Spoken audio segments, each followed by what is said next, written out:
go. Hello, everybody. Yeah, we got a countdown, but then it just... I'm Ryan. I'm Salem. And I'm Andrew. And Andrew's behind the camera. Yeah, and he'll be in front of the camera later. Yeah, I'll be kicked out. And we are here to talk about Wreck, which is the standalone expansion, or however you want to call it. What were we calling it? Expandalone. Expandalone. Expandalone. Standalone expansion. Lost in New York. To Wroth. And we actually, we're not playing Wreck today because we kind of are going to be like slowly rolling out like bits and pieces of it just because there's so many cool things about it that we want to show off like little individual elements each time we stream it. And then there's just going to be, we're sending a bunch of copies of it out to content creators, so we're going to get a lot of those plays into in those ways. So today we're actually going to be playing Wroth. I won't. We being me and Andrew, or Andrew and I are going to be playing Wroth with a couple of the new factions that we're releasing as part of this campaign. Yeah, we wanted to answer some questions before that, and then I'm going to give a very, I think, brief synopsis of it, and then any questions people have, we're happy to talk more about it. Basically, the game is, as I said, it's an expandalone to Wroth, which means that all of the factions from Wroth can be played in Wreck, and all the factions from Wreck can be played in Wroth. And again, that's what we're going to be doing today. And it is a similar goal, but then the big thing in Wreck is that it takes place on the water. So there's going to be a series of islands. We're going to have like these boats, which will fit different units in them and stuff, and they travel around on the water, and you can unload them onto the land areas to get points, or you can also get points in the water areas. Yeah, it's just kind of a different way. Oh, yes, thank you. It's a different way of interacting with like the rule sets in a way that kind of like creates more movement puzzles, more kind of like action economy decisions. I think it's going really well. It's really fun. And we're really excited about you guys being able to check it out and get it, not too long from now. So, yeah, that's kind of the overview of what it's going to be. any more things we reveal, we're happy to reveal based on what you guys want to know. So happy to get any kind of questions rolling. If we're waiting for questions, Sam, anything you want to make sure that gets said about it, or anything you want to share about it or anything? No, I think you kind of got it. Obviously, because these factions are meant to be cross-compatible, they are designed in such a way where it's like, oh yeah, we want to make sure that factions that come with Rec get to, lean into that new mechanic to some degree, but also at the same time, they have to be playable in Wroth without feeling like they're missing out on something. Yeah. And then, vice versa. The Rec had, we wanted to make sure Rec was approached with the philosophy of any of the Wroth factions can be played in Rec without, again, feeling like you're like, uh-oh, I'm at a disadvantage because of this. In fact, we've already found, too, in testing, some really cool interactions for the base ones because of that philosophy. Like, I don't want to spoil too much, but like the Runin, for example, have some really cool, interesting things that is unique to Rec that they can now do with some of their elite units that put a new spotlight on them in the way that maybe isn't quite, or at least not there in the same way in Wroth, like the Stoics are Stoics, really good. Yes. In Rec, yeah, that's right. In fact, so Manny, who's not here today, but Manny obviously is, Wroth was his brainchild, and so is Rec. We've been, doing a bit more development work on Rec and kind of like working with him to kind of continue to flesh out some ideas and stuff. So Manny's original thought when he kind of handed over what he had to us was probably a good way to start testing this stuff is to basically play the old factions in Rec to make sure the Rec rules work, and then play the new factions in Wroth to make sure the new factions work. And so we've been doing a lot of that in addition to other kinds of playtesting.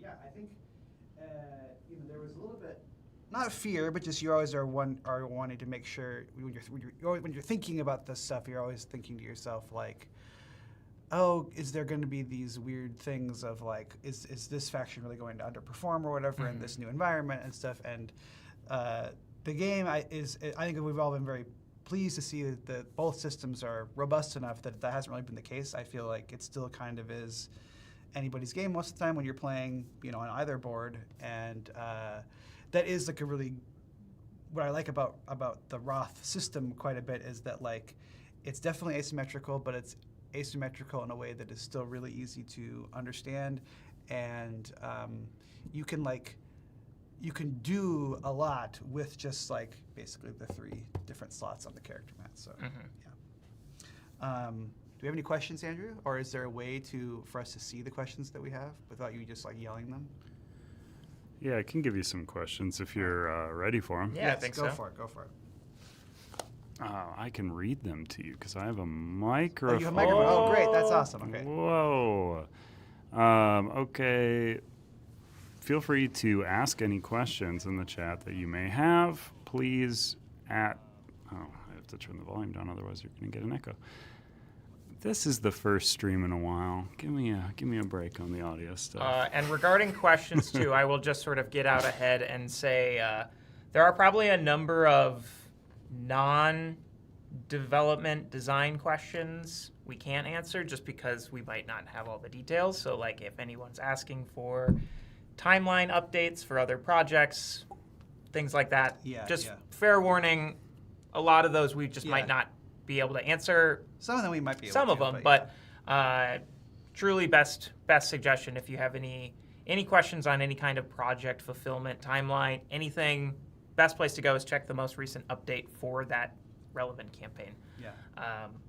But yeah, anyway, I just want to get out ahead of that. No, fine, cut me off, whatever. Right as you read, like, question you were just saying this like, translation thing. When is this translation coming? Yeah, I don't know. Yeah, so please do like an @chip theory if you're going to ask a question. The ones that are in already, don't repost them, you're good. Just, it helps me keep track of them. If you @ us, because then they'll stand out versus just you chatting. Question. Yeah. Favorite new faction art? Ooh. Oh man. I think I gotta go. I with- probably agree. This Yeah. Scurv. Can we see? Is that seeable? Yeah. good. Yeah, It's good. yeah, sure. Yeah. Yeah. Cool. There's some really cool ones that we're not showing off today, Yeah. but I do honestly think this is probably my favorite. Yeah, those guys are cool. I like the Marin a lot too. Mhm. The mermaid people are really cool, but they're all good. Man, this is like I love all the faction arts for these. Yeah. I just couple love games. pirates, so Yeah. it's easy for me to And like then this one. Well, I like the color too. Yeah, I love the color too. Yeah. It's one of my favorites.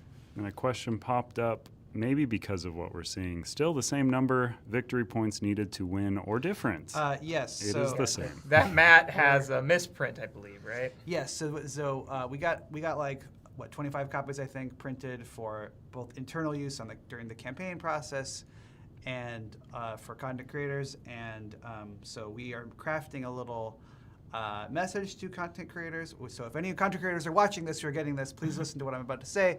We're crafting a little message to those people just to let them know anything that is either wrong or not 100% correct or just going to be somewhat different in the final version. One of the things is that we took the note that some people were having that it would be good to have a 0 space on the BP tracker map, so you don't have to start out up here.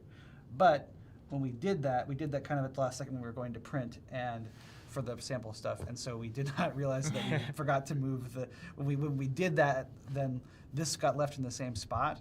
So yeah, it should be here and it will be here in the final version. Yeah. So this is the prototype early sample for Rec. Yes. Yeah. If you've got your own copy of Wroth, you'll notice it's not wrong. Yeah. Correct. Sorry, I'm scraping back in the logs to see if we missed anything because we accidentally launched a separate stream outside of this one What?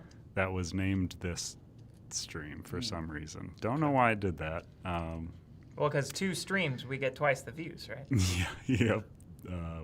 We go live on one and then we pause it and we go live on the other and no, it didn't update and I don't know why.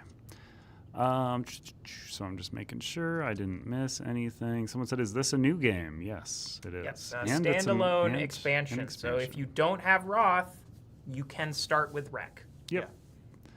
I kind of I think they're both really good games.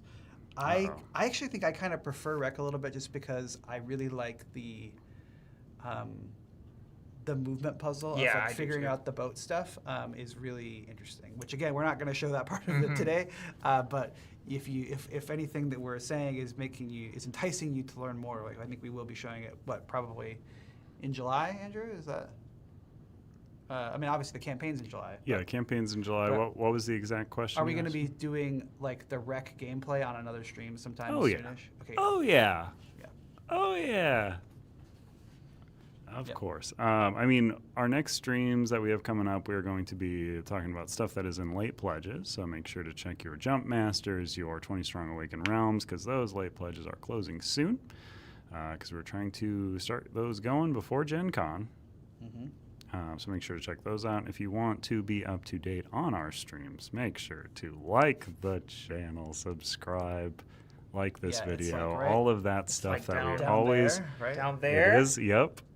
Make their fingers leave the thing. Yeah. Uh, Go like that. did I tell you when I Yeah, make sure to double tap it actually for a bonus like. have you seen Just the tap it things twice. that Hit the subscribe button twice. You know, have just to be don't, sure. Don't do Andrew that. loves this Salem's joke. bad. It's a bad joke. 3 times is the correct 3 one if you're gonna do this dumb joke. You know, if you're doing 3, why not 4? Nope. Burn Salem. It does legitimately help us, so Salem is very unhelpful in this endeavor.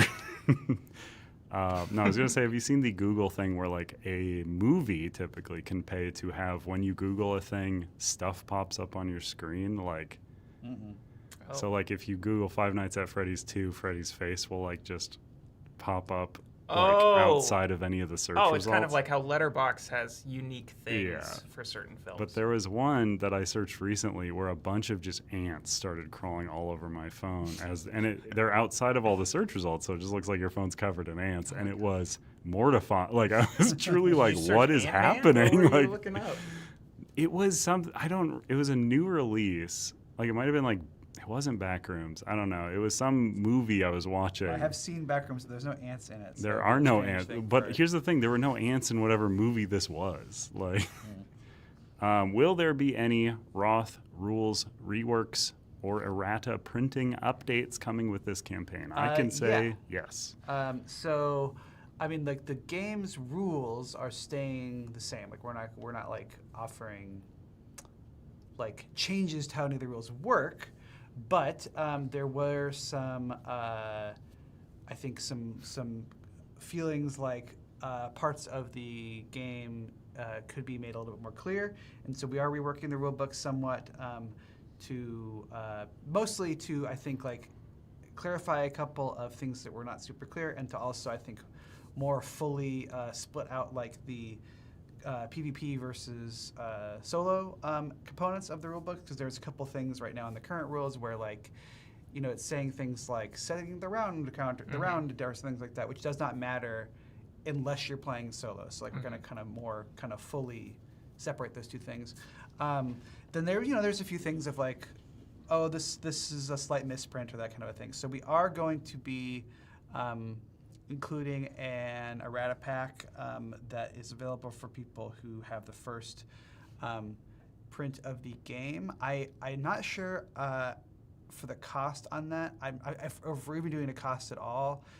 We might be, if we are, it would be basically an at-cost thing, just because like we would want to make sure that it had stuff in it, like a new set for a new rule book and things like that. But Yeah, essentially that thing will have a cost depending on what ends up going in it. Correct, So yes. we are unsure of what that 100% is going to Yeah. be right now, It's- but we're still taking feedback on that from the community and working on it to kind of figure out what needs to go in there and making those decisions. But there will be something that will include some amount of errata, and that is kind of yet to be determined.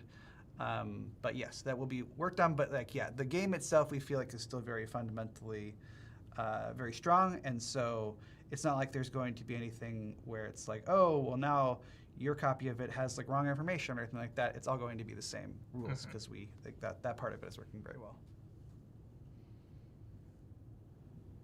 Next question. next question.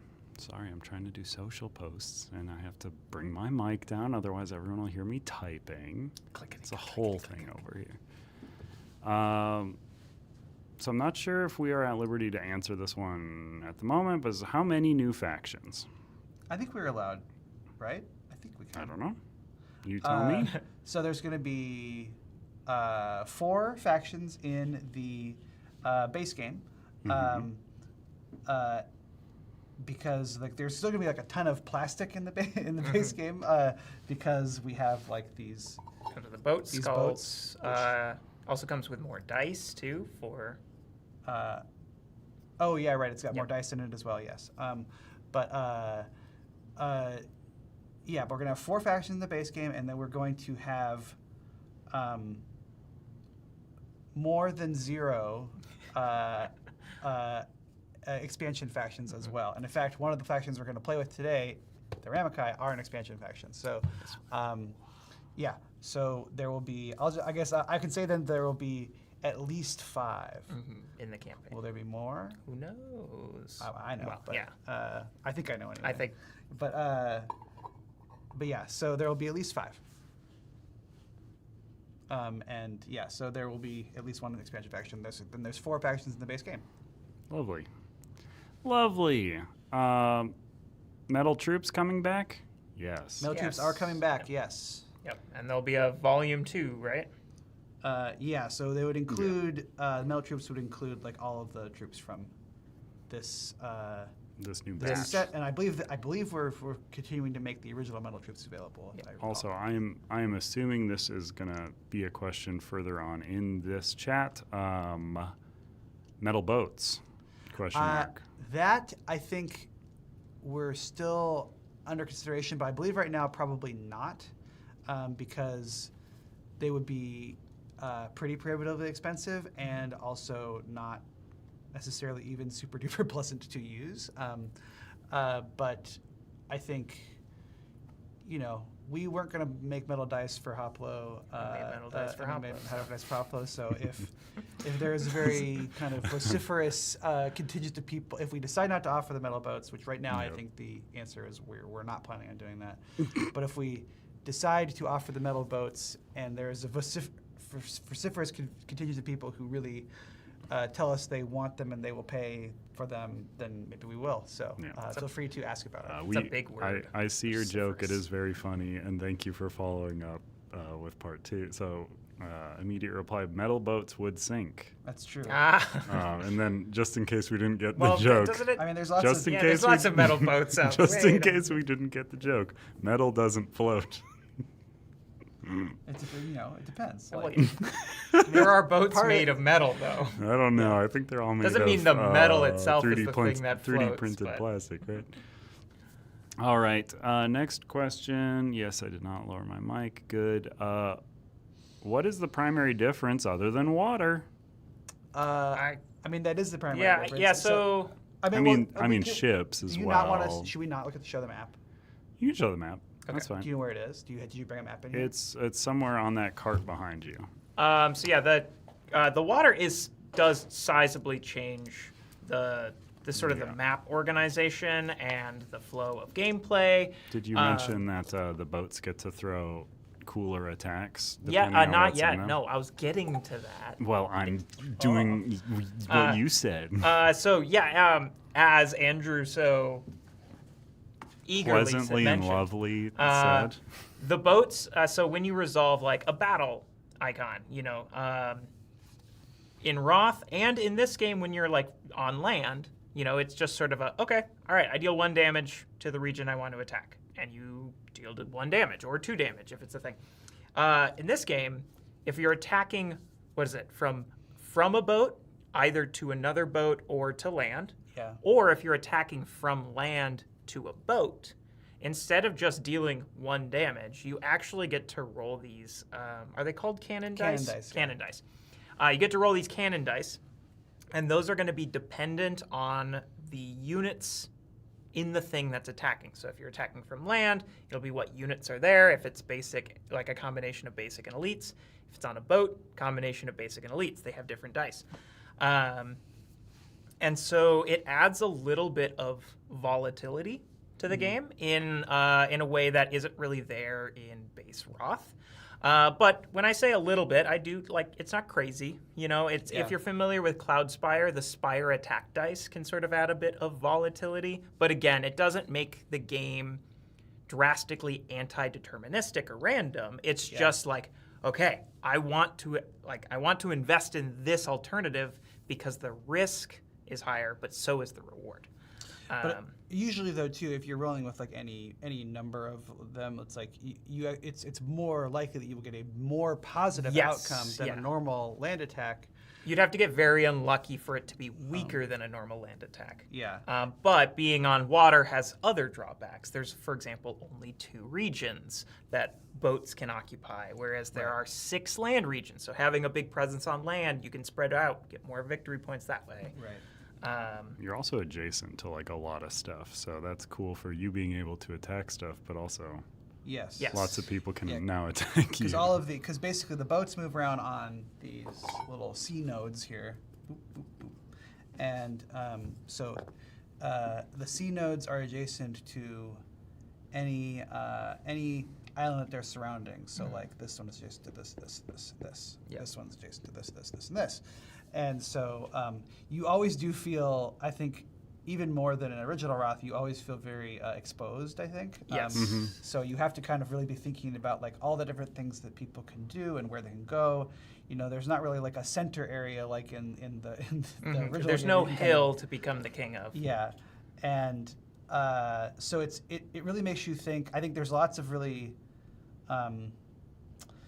I would say often in regular Wroth, you really are incentivized to go last. And in this game, you're Yeah. often incentivized to go first, and so like, there's always things to think about. Okay, when do I move my guys out? Like, how can I move my guys out and then use my bonus assault die to do a boat attack on the same time I move them out?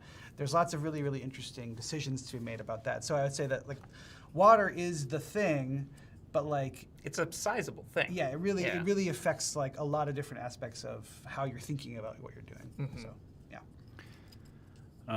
Here's Also, a there's few. 4 different deployment zones. That's another Oh thing yeah, that's so different- deployment that's different zones are in- actually player specific and not just a blanket. So there is actually then spacing things about you being over here next to this guy might be different than if you were over there next to somebody else. Yeah. Follow-up questions that I can tackle real quick on those. Can you play Wroth guys on this map? The boats are part of the map and not part of the factions. Correct. Yes. You Yes. can. Everything is cross-compatible. As we'll be showing today, you can play the new guys in the old map, and as we'll be showing later, you can play the old guys in the new map. That's right.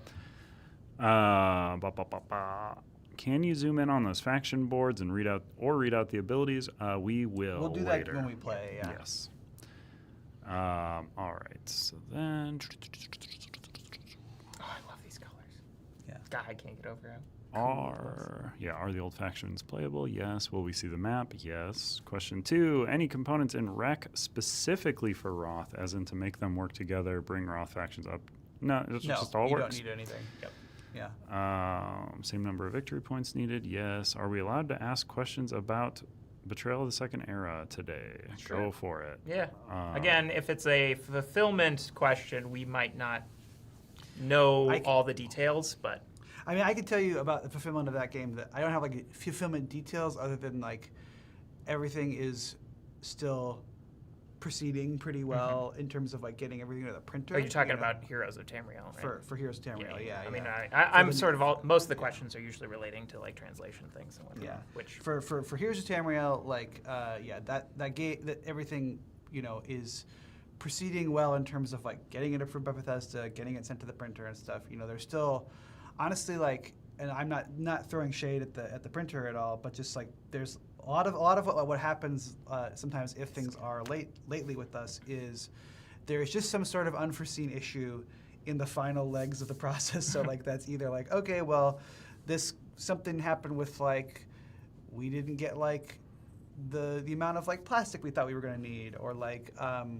or there was a error with this file that they had, or like like a war started in another country and then it takes us longer to get boats to where they need to go, like, and so, I can't say with 100% certainty it'll be here by the fall, but like for everything that we are doing and have control over it, it is still proceeding apace. So that is, just to speak to that aspect of not quite fulfillment, but kind of. to speak to a question we haven't been asked yet. Well, I know people will Yeah. maybe ask about it. So. Will the new factions have special troops like the Dyson Wroth? Yes. Oh, like the elites? Yes. yes, they will. They Yep. will all have this. And those will be shown off. They in do, on this average, have game. less, which is interesting because they got other stuff going on. Yeah, a lot of powers in this one. Will the basic troops have custom sculpts like in Wroth? Yes. Yes. We've got some 3D printed ones that we 3D printed in-house, right? Yes, thank you to Josh. So Swartz. you'll notice they have the quintessential like little hairy bits that home 3D printing typically does, but obviously for the final version, they will have the nice Yes. professional print that you can expect from They're very- like that was in Wroth. Yeah, they're cool. These guys are my I like- favorites. yeah, I like the The skulls. skulls are neat. That's a weird thing with stretch goals because I know the sculpts were a stretch goal in the original campaign. Yeah, I and mean, that's- they definitely increased the cost of the game outside of where we would like. That's a to weird thing have with it stretch be. goals and any kind of like IP Yep. series is like once we do a stretch goal for an initial thing, it sort of becomes the new expectation, the new norm. So then that's why it's like doing stretch goals for expansion campaigns is oftentimes a lot more of a head scratcher. Like, oh, what do we do here? Yeah. Like. mean, We can't not have these sculpts now because Yeah. then that would look incredibly jarring to play We can't. a rec faction in Wroth, and it's just like just a square. You know, we can't have remember a lot like of cool conversations- dice or whatever. Yeah. I remember a lot of the conversations on the the Heroes of Tamriel campaign about like, could we make this die swirly? Like, And we did with we a couple, did, yeah. A lot of swirly dice. Oh, that's We were funny. just sending a bunch of that stuff to the printer, and Layers Launch. Wait a minute, this die was supposed to be swirly. This one's swirly too. Remember the swirl. And that's how we So- get to glow-in-the-dark heel chips Yeah. and swirly shada chips. And that was the thing with Wroth when we got the like early content creator copy that I was showing at conventions. It was pretty much fully complete except the dice weren't swirly. And I was like, oh, this is a fully complete game. How much better could the final look? And then looking at that, I was just like, looks so much better. Swirly, yeah. It's the swirly really does it. All right, where are we? How different will the colors be? Surely at some point colors start looking the same. Yes. Correct. Yeah, I think that's still being determined. I think we want them to be distinct, certainly, but especially given that like the original kind of mandate for Wroth was to really be kind of like this neon-soaked thing. We don't want to necessarily dabble, at least not yet, in a lot of like really dark or like dull or pale colors. We want everything to really, in a word that our graphic design, our creative director does not like. We really don't want anything to pop. Yeah, so that's still being figured out. Like any colors you're seeing with this stuff may not be the final colors that get used for the Pantones. I think that there will be a purple one certainly because there's not a purple one in the original set. Everything else, I think we're still trying to exactly figure out how exactly it will look and what exactly the right Pantone will be. And also, too, like, you might notice that these are very obviously pink, whereas this is more of almost like a salmon kind of color. Because we printed these in-house, we're limited on what filament we have available. Right. So, like, this will probably not be this pink, because the Guild is kind of already that purple, like, pink, darker-ish pink kind of thing. So, again, none of this is final.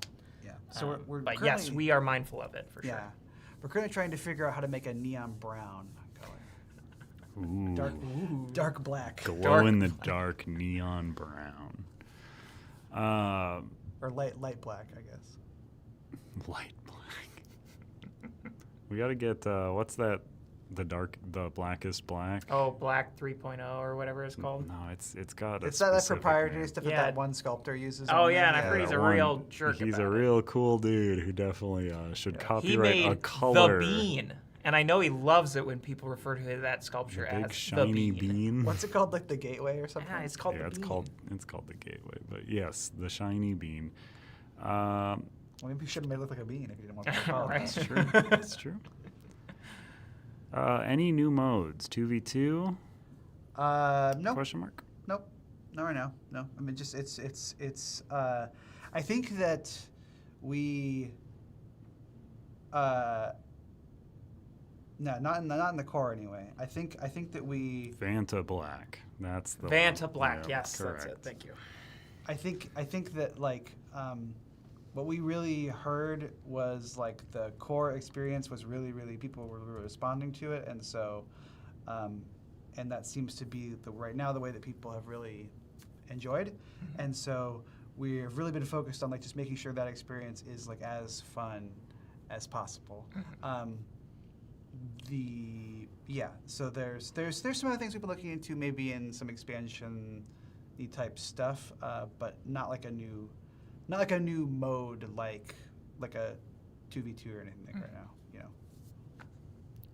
Sorry, I'm reading about Vanta Black. But if you want that, be loud about it. And I mean, a follow-up question. If demand is high, will co-op still be considered for RAC? I don't think so. I mean, like. I will say right now, demand isn't high. Yeah, like, that's true. unless That's the a good demand point. suddenly Yes. sprouts very So, big. For our solo and co-op players of original Wroth, I'm really happy that you guys are enjoying that and responding to it. Mhm.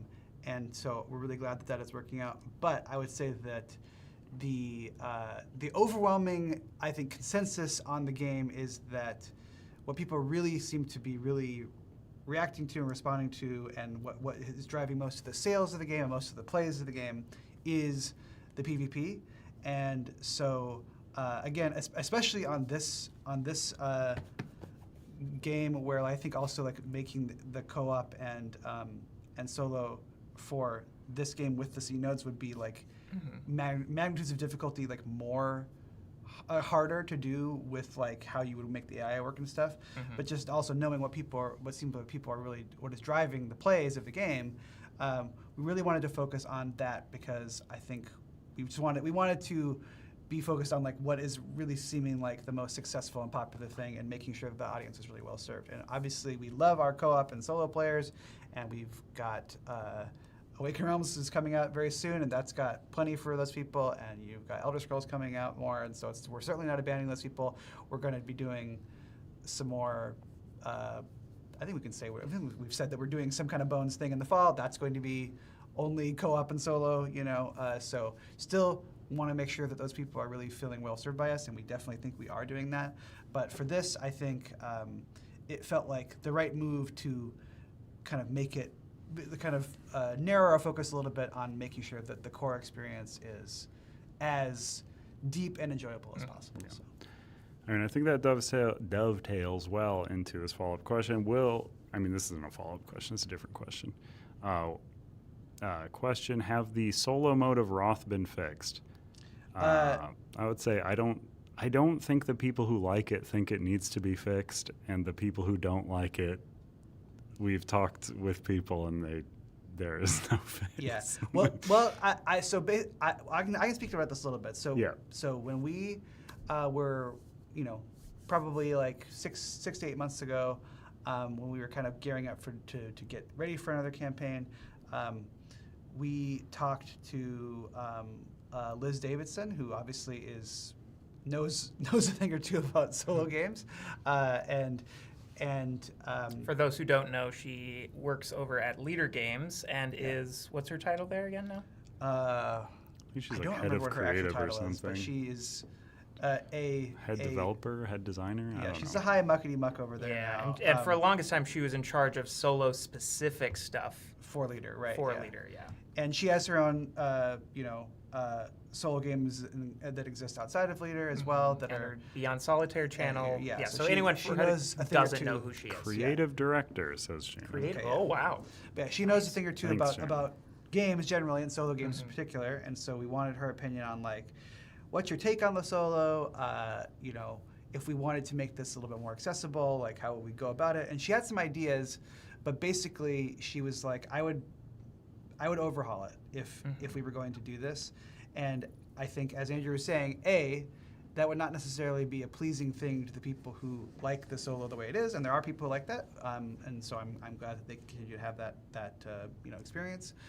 But then also, it seemed like if we were going to like totally overhaul it, it would seem to be not the best use of resources or emphasis when, again, the game is successful largely because of the PvP experience. I don't know if people have probably seen on some of the bigger, reviews, videos of this and stuff, like solo is not even really mentioned as like a thing you can do in Wroth, because I think people are just like, hey, I really like this way of playing, and this was originally the way that like Manny had conceived of it. Like the solo thing was something where we're like, okay, well maybe we could also add this thing in, but like it was conceived of as a PvP experience, and that doesn't mean that we can't add more things onto it. But I think that if you like solo, there's no reason to fix it, and if you didn't like solo, like we would have to basically put in like an amount of effort that would be tantamount to like designing another game, and we would be doing that for a mode in a game that is not the primary reason that people are playing it. So, but it was a hard decision. I think we always want people to feel like we're listening to them, and we are trying to do our best to make sure that all of our customers feel supported and things like that. And so hopefully you still do. But it was a decision we spent even a fair amount of time and effort and resources on making the decision before even deciding whether to do it or not. So I will address this comment too. Disappointed that you're abandoning solo co-op for a game that you shipped it with. It's not being abandoned. It came out and it exists. Yeah. People like, some people like what it is, some people don't, but the main focus of the game shifted away from that, and Yeah. that's just the reality. This does not affect anyone's copy of Wroth. It is still it is still what it is, and if you are really enjoying playing it co-op and solo, you should still be able to. I think too, I will speak. Andrew, you can correct me on this, but like I don't think that we're also even doing anything here that would keep the factions here from being able to play a solo game against the existing Wroth solo, right? No, you can bring every new faction in to play against the so- existing ones. There just won't be new What we're not doing solo is scenarios. we're not creating like new AI rules for how to play on this, and we're not creating new solo scenarios and stuff. So if you really want to play, the existing stuff with more variety, we're going to give you some more factions to be able to do that. So Yeah. Let's see. If Wreck is more of a movement puzzle, like that's its specialty, I wouldn't even agree with that statement. I think it's very... It has a movement puzzle aspect There's definitely to a part of it. But there's more than just movement puzzle in regards to what makes the boats interesting. I think the resource allocation of which units you want to keep on boats because you like the boat attacks and you want to keep using those, which ones are better served to be put on land. There's a lot more to it but that. Anyway. But I'm just saying, what would Wroth's specialty be? honestly, I think that both games are about action economy, but you have to kind of consider action economy differently in both games. Yeah. But yeah, I guess I would say that if I was going to distinguish them that way, I would say there's a bit more of a movement element to Wreck than to Wroth. But Wroth, I think that maybe the specialty of Wroth is that it is like bone simple, and it doesn't mean that it's like easy or that there's not a lot of like decision making space. And this game is also not super duper complicated either. But like for example, like I think this game is going to be still very easy to pick up. But like for example, like because the boats work differently than the land stuff, we have a section in the rulebook where basically it's breaking down what all the action dice do, and on one column it is here's what all the action dice do normal, and they're all the normal things that they can do in Wroth. And then there's a separate column that is here's what all the action dice do for ships. So basically, if you use like the two blue guys, the maneuver die for if you're doing a ship thing, it does something different than if you're using it for moving troops around. And it's true for all of those icons and for some of the icons on the all-seeing die and stuff.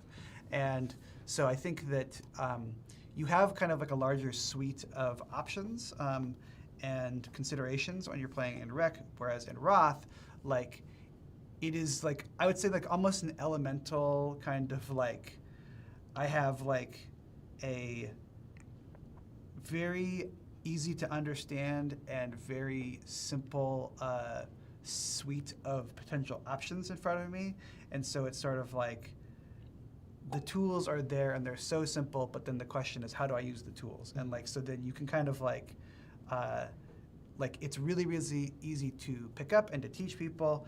And again, there is something like very like almost like kind of like lost classic board game about it, where you're like, oh, this almost feels like it's the bygone of like an earlier era, like a lost classic from like an earlier era in a good way, where it's like I really understand this really really easily, and then how can I take these simple elements and make myself feel smart? So the other thing I'll say too is I mentioned briefly like the boats when they attack, you use dice to sort of determine how much damage they deal. And like one of the dies even has like a supplemental way to gain a resource. So it does have more dice rolling. Again, not to a degree in which I would say anything in Wreck is like random, but it adds, as to use a word I used earlier, it adds a bit of volatility to some of the actions in the game. Whereas Wroth, I think, is once the dice are rolled, Wroth is incredibly deterministic. It is all about who is making the right plays with the actions available. it is completely about reacting to player moves. Whereas in Rec, with those boat attacks, it can, again, not crazy amounts. We really wanted to make sure it doesn't feel like these boat attacks can make or break a strategy, but it does add a little bit of that chaos into it. Yeah, we're really trying to like make those things feel exciting. Yeah. You know, where you're like, oh, okay, like I'm gonna roll these dice now. Like I could, you know, this could be it for like this island or whatever. You know, so yeah. Additionally, too, Wroth, because all of the regions are so closely connected, and because 6 out of 8 of them are connected to your deployment zone, it sort of its selling point is that it doesn't have a crazy movement aspect to it, or at least if it does, it's a much more straightforward question. Do I send all my troops into one region, or do I to try and dominate it and really secure it, or do I spread them out to like try and pick up as many regions as I can? And you can do this in this one to an extent, but because of the water, because you can't just exodus from here to almost every place on the map, at least not as easily, you know, it takes away that aspect of the strategy. It reintroduces something else to replace it. But I think that's where I would probably say like Wroth is I think a lot more about troop management in regards to how many troops are you putting in each region. Whereas this one, at least in my limited plays with it as we've been testing it, I've noticed it's a lot more like you have a goal and you're setting out to achieve that goal a lot of the time. And then other people are trying to foil those goals. Whereas in Wroth, yeah, there's a lot more flexibility in that. Off topic. When the next promo offer or some discount planned on the website? I believe we have an idea for one soon. I don't know what it is or if what I said is true. We're But I think some so. of the worst people you could ask about this, Yeah. I think. In the company. I mean, maybe not Andrew. I'm technically not, but also. But you don't know anything. Yeah, I know. you just admitted that's. I mean, I said maybe I know something, but it could be wrong. Someone said bloats or swips. I am of the mind. I think This is a that I think big it's discussion. rafts. WRAFTS. None of the words in these titles has been us adding a W to a different word. Wroth, while archaic, is a word. If it was Wroth without the W, it would have to be about finance management. We haven't added a W. We haven't added a W to Rec. But anyway. This is Salem's. This is my Salem's, hill. This is hill my because we have talked about Wroth other, hill that I other will die future. We've talked about other future Wroth games we could do that would have a different name, and Salem was like, that's you're breaking the convention. Yeah, we're not finding a WR word to name it. We're finding an R word and putting a W in front of it. The actual answer to that question is that they are called ships because they can be basically temporarily destroyed, where like if they damage here, they flip over And become a ship. They're wreck. They're wrecks, and the game's called wreck, so it's like ship wreck. So they're called ships. Yeah. We did have an interesting discussion though about what is the difference between boats and ships. Oh yeah.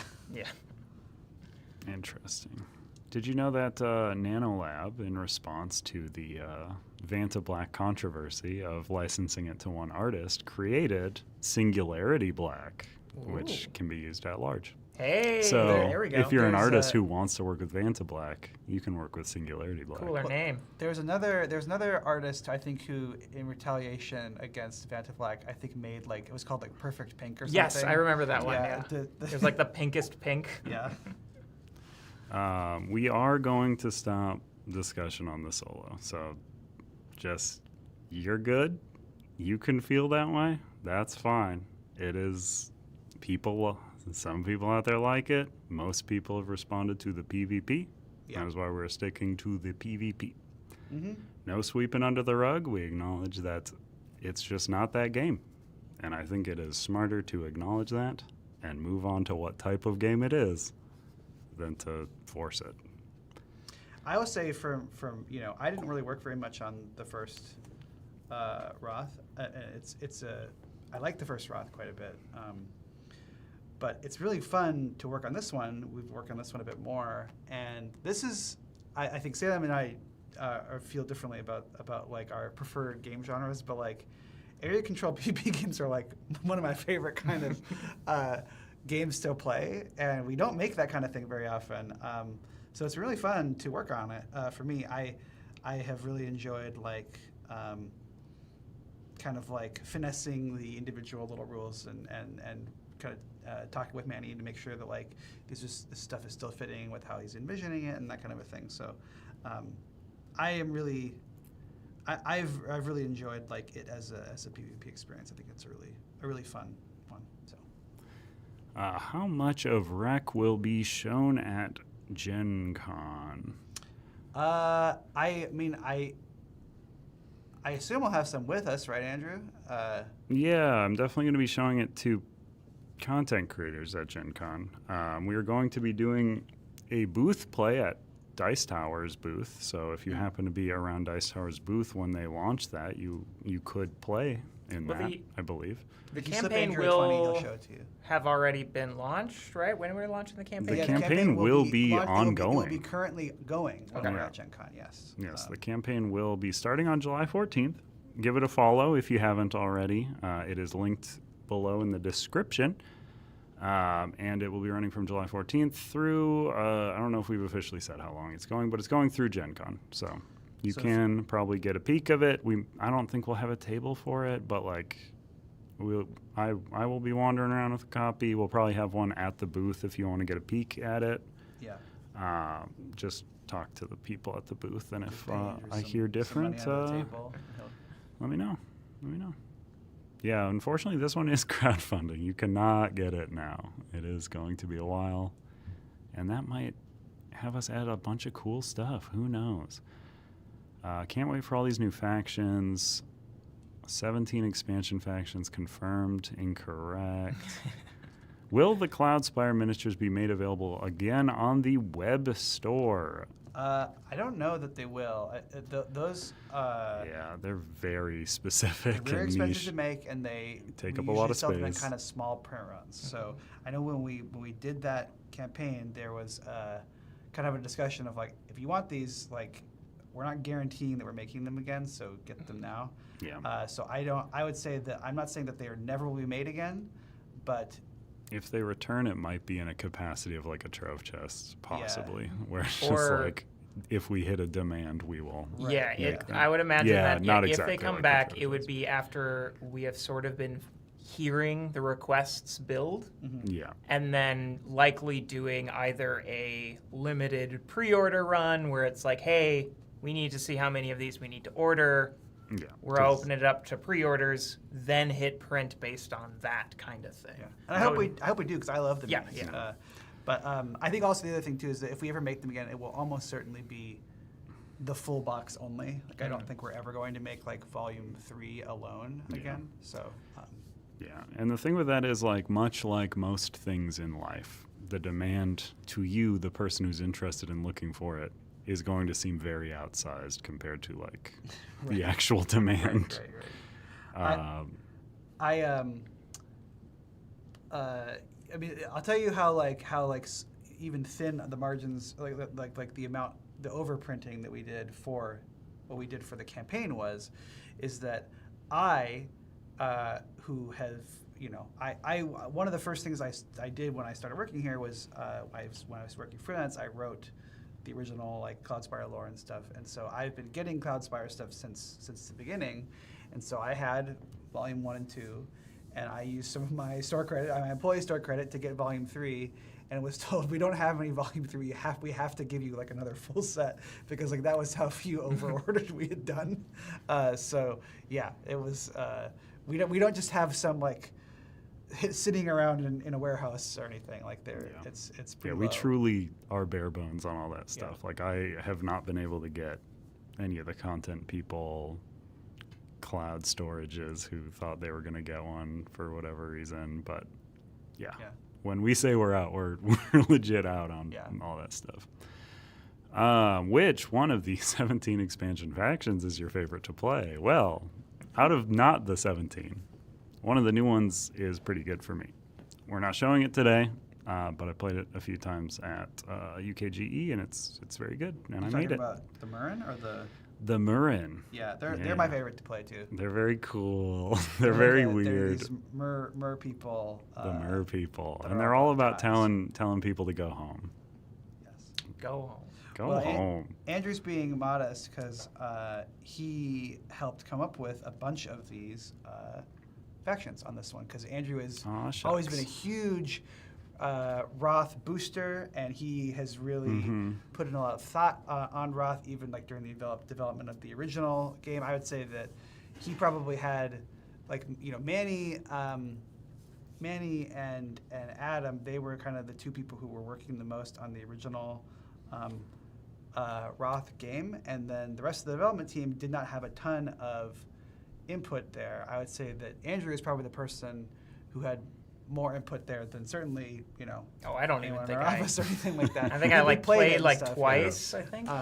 So some of the stuff that is in this one, Andrew was thinking about it like way back during the original development. So it's cool to be able to see this stuff come to fruition. And yeah, one of the ones that Andrew had come up with was the Murrin. So Manny kind of went through all of them and made sure that they were like working with what he wanted and made a few alterations to some of the powers and stuff like that. So Manny very involved, and Manny made some of these as well. Like for example, the Scurv I think was a Manny original and stuff. But yeah, Andrew definitely was important in terms of making the new factions come to fruition. Which is We've got a cool. few CTG people in the chat saying they like the Wroth.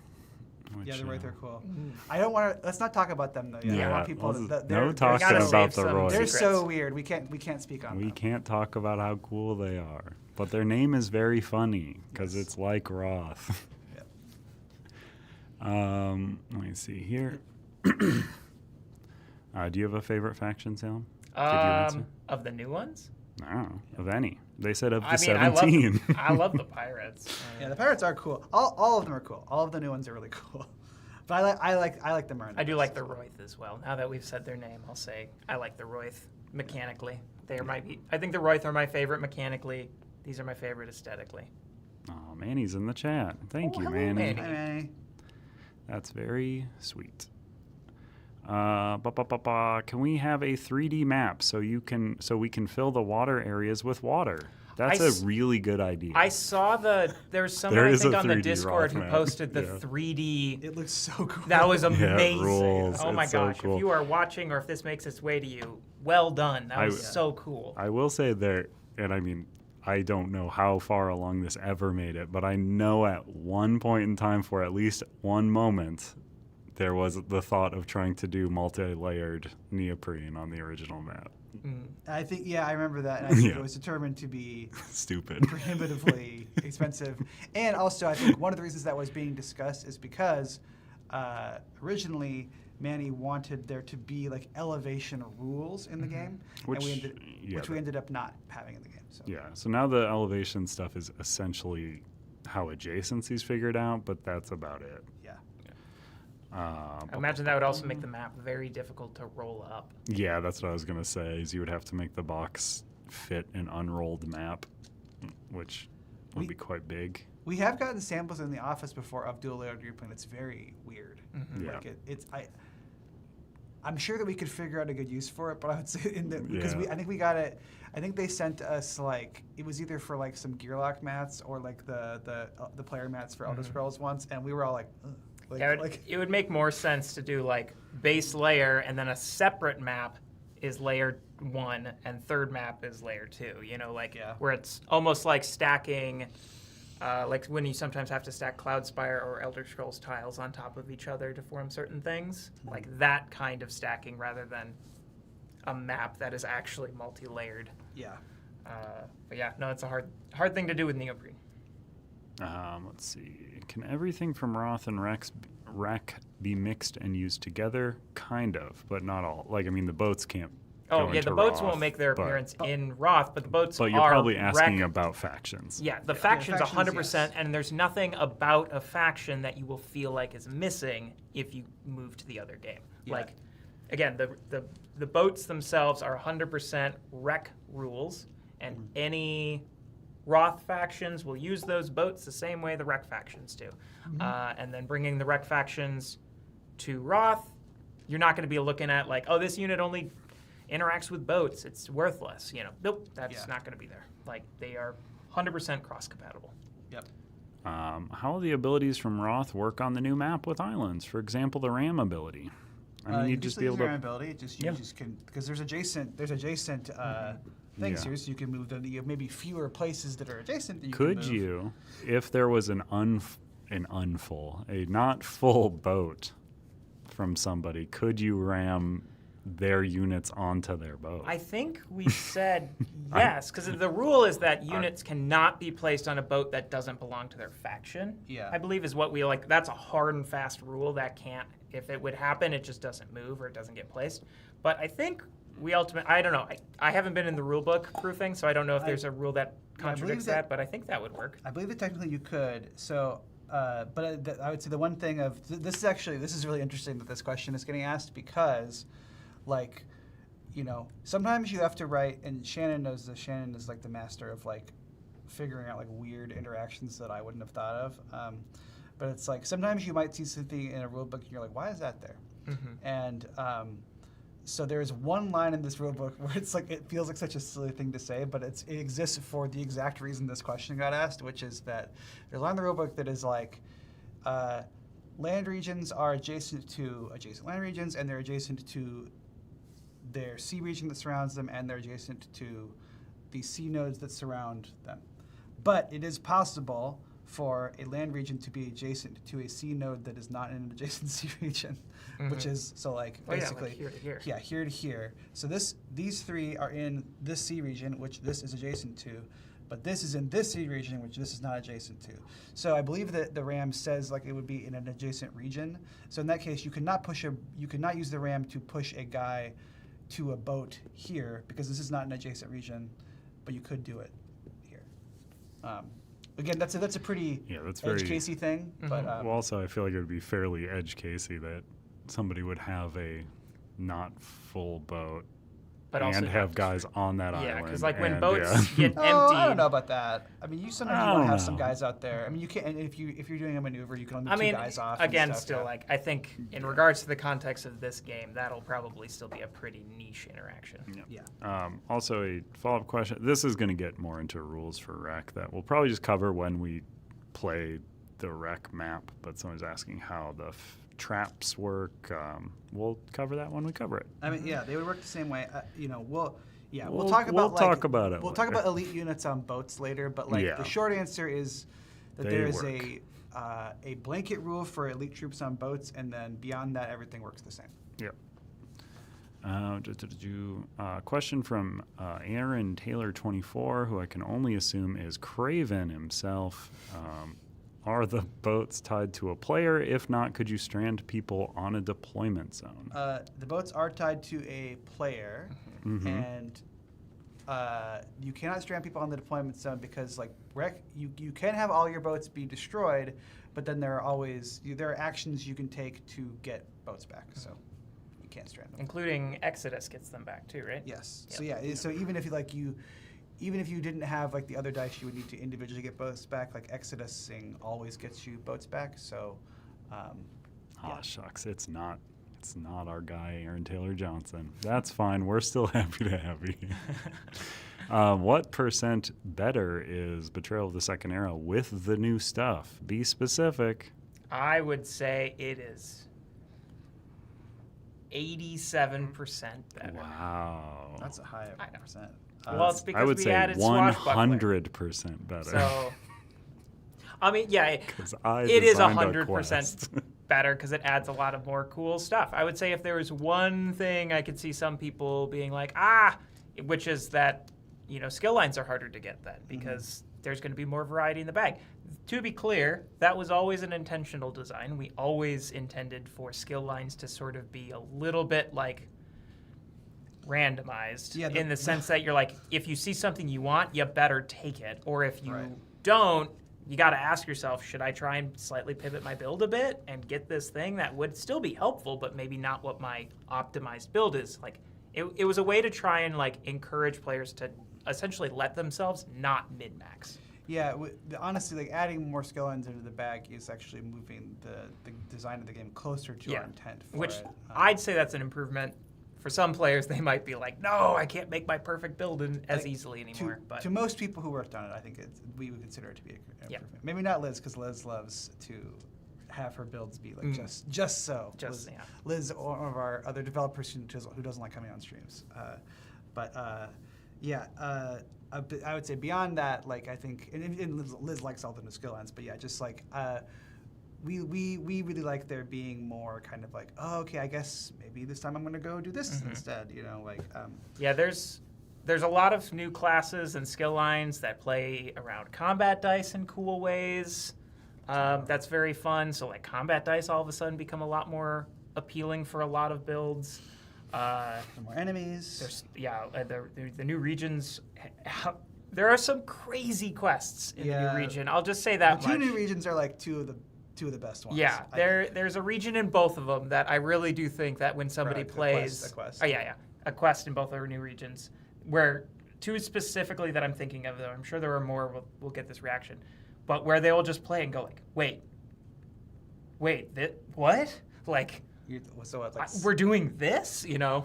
I know which one you're talking about in Somerset, for the Outer Watch one for elsewhere. That's what I figured. Yeah. Outer Watch one in Somerset also has a pretty crazy thing to it as well that I think people will be excited by. No, the stuff is great. The Shadows of Oblivion thing too. Honestly, my preferred way to play now is with at least one Daedric Prince. I don't recommend doing more than two because it starts to get a little bit like wild purely just from how many things you have to remember, and it gets very difficult. I kind of want to play one with like all of them on stream just to show people to not do that. Don't do that. Yeah, but there'll probably be someone out there that turns on every Arvin modifier and every Daedric Prince and says that they won, and I'm like, you probably forgot like 50 rules. Yeah. You know, not only did I win, but it was very easy. Yeah, I didn't even roll dice once. There was one guy who said that when we first started playtesting the Arvin stuff, it was like within like 2 days of us putting out the playtesting, someone was like, I won this easily with all the things. And I'm like, I'm not saying it's impossible, but it seems unlikely. It's far more statistically likely that somebody got a pretty core rule wrong that's making the game easier. Yeah. But I'm not saying it's not, so if you have done it and you genuinely think you did everything right and got all the rules right and awesome, massive props. That's amazing. Yeah, not to question anybody, but we play it on stream with not all the modifiers, and it is. It can be hard. It can be hard. Are we just bad at games? Yeah, I mean, someone said metal coins with chorus symbols would be a cool add-on. I could see something like that being interesting. Though I don't think coins are what they are. They're like, some sort of sea jewel in this game, or they need to make the original a green jewel. We should just play with like Nerds Gummy clusters sometimes.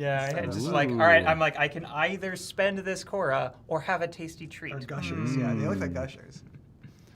About Betrayal of the Second Era. During April 1st live stream, you mentioned new ways of experiencing the game and some future expansions. Could you give us more details? Oh. No. No, we can't. I will say that as the marketing person before you say anything. But definitely no, we can't reveal some of the things we're thinking and working on. And it would be very premature to do that anyway, but also like we have to get all this stuff approved by Bethesda. Yes. And so like to give a peek behind the curtain, we have not asked them about. There's one thing we've kind of asked them about from like a flavor standpoint that they have given us a somewhat of an answer about, but I would say not even like 100% full answer. All of the other stuff in terms of like these are the expansions we want to make. This is the kind of content we want to include in them. All this stuff.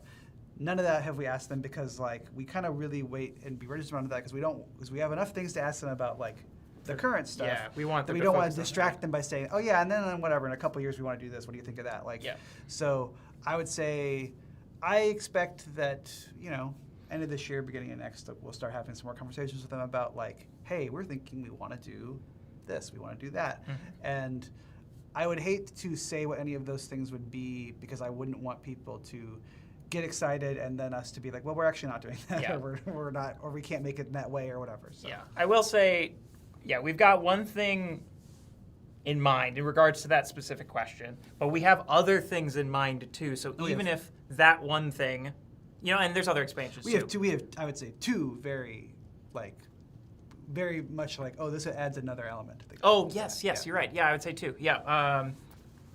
And it's like, I don't think I'm worried about either of those not getting in there, but as you mentioned, we would hate to tease one. People get really excited about that, and then we have to pivot. But I will say, we have more than two ideas for crazy new things we could add. So if in the event one of these things doesn't get approved or whatever, we've got more in our brain. We just don't have time to develop all of it, so.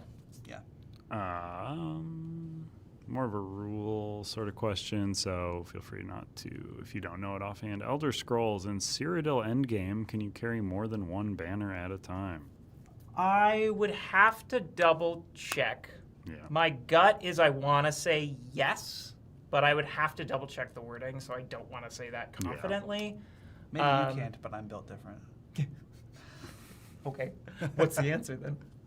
No, I'm saying maybe you can't carry more than one banner. Oh, I see. I gotcha. I thought you meant you can answer a question confidently. Banners aren't even that heavy. I can't answer a question about an endgame in Cyrodiil. No. Not without looking at it. Yeah, my gut wants to say yes.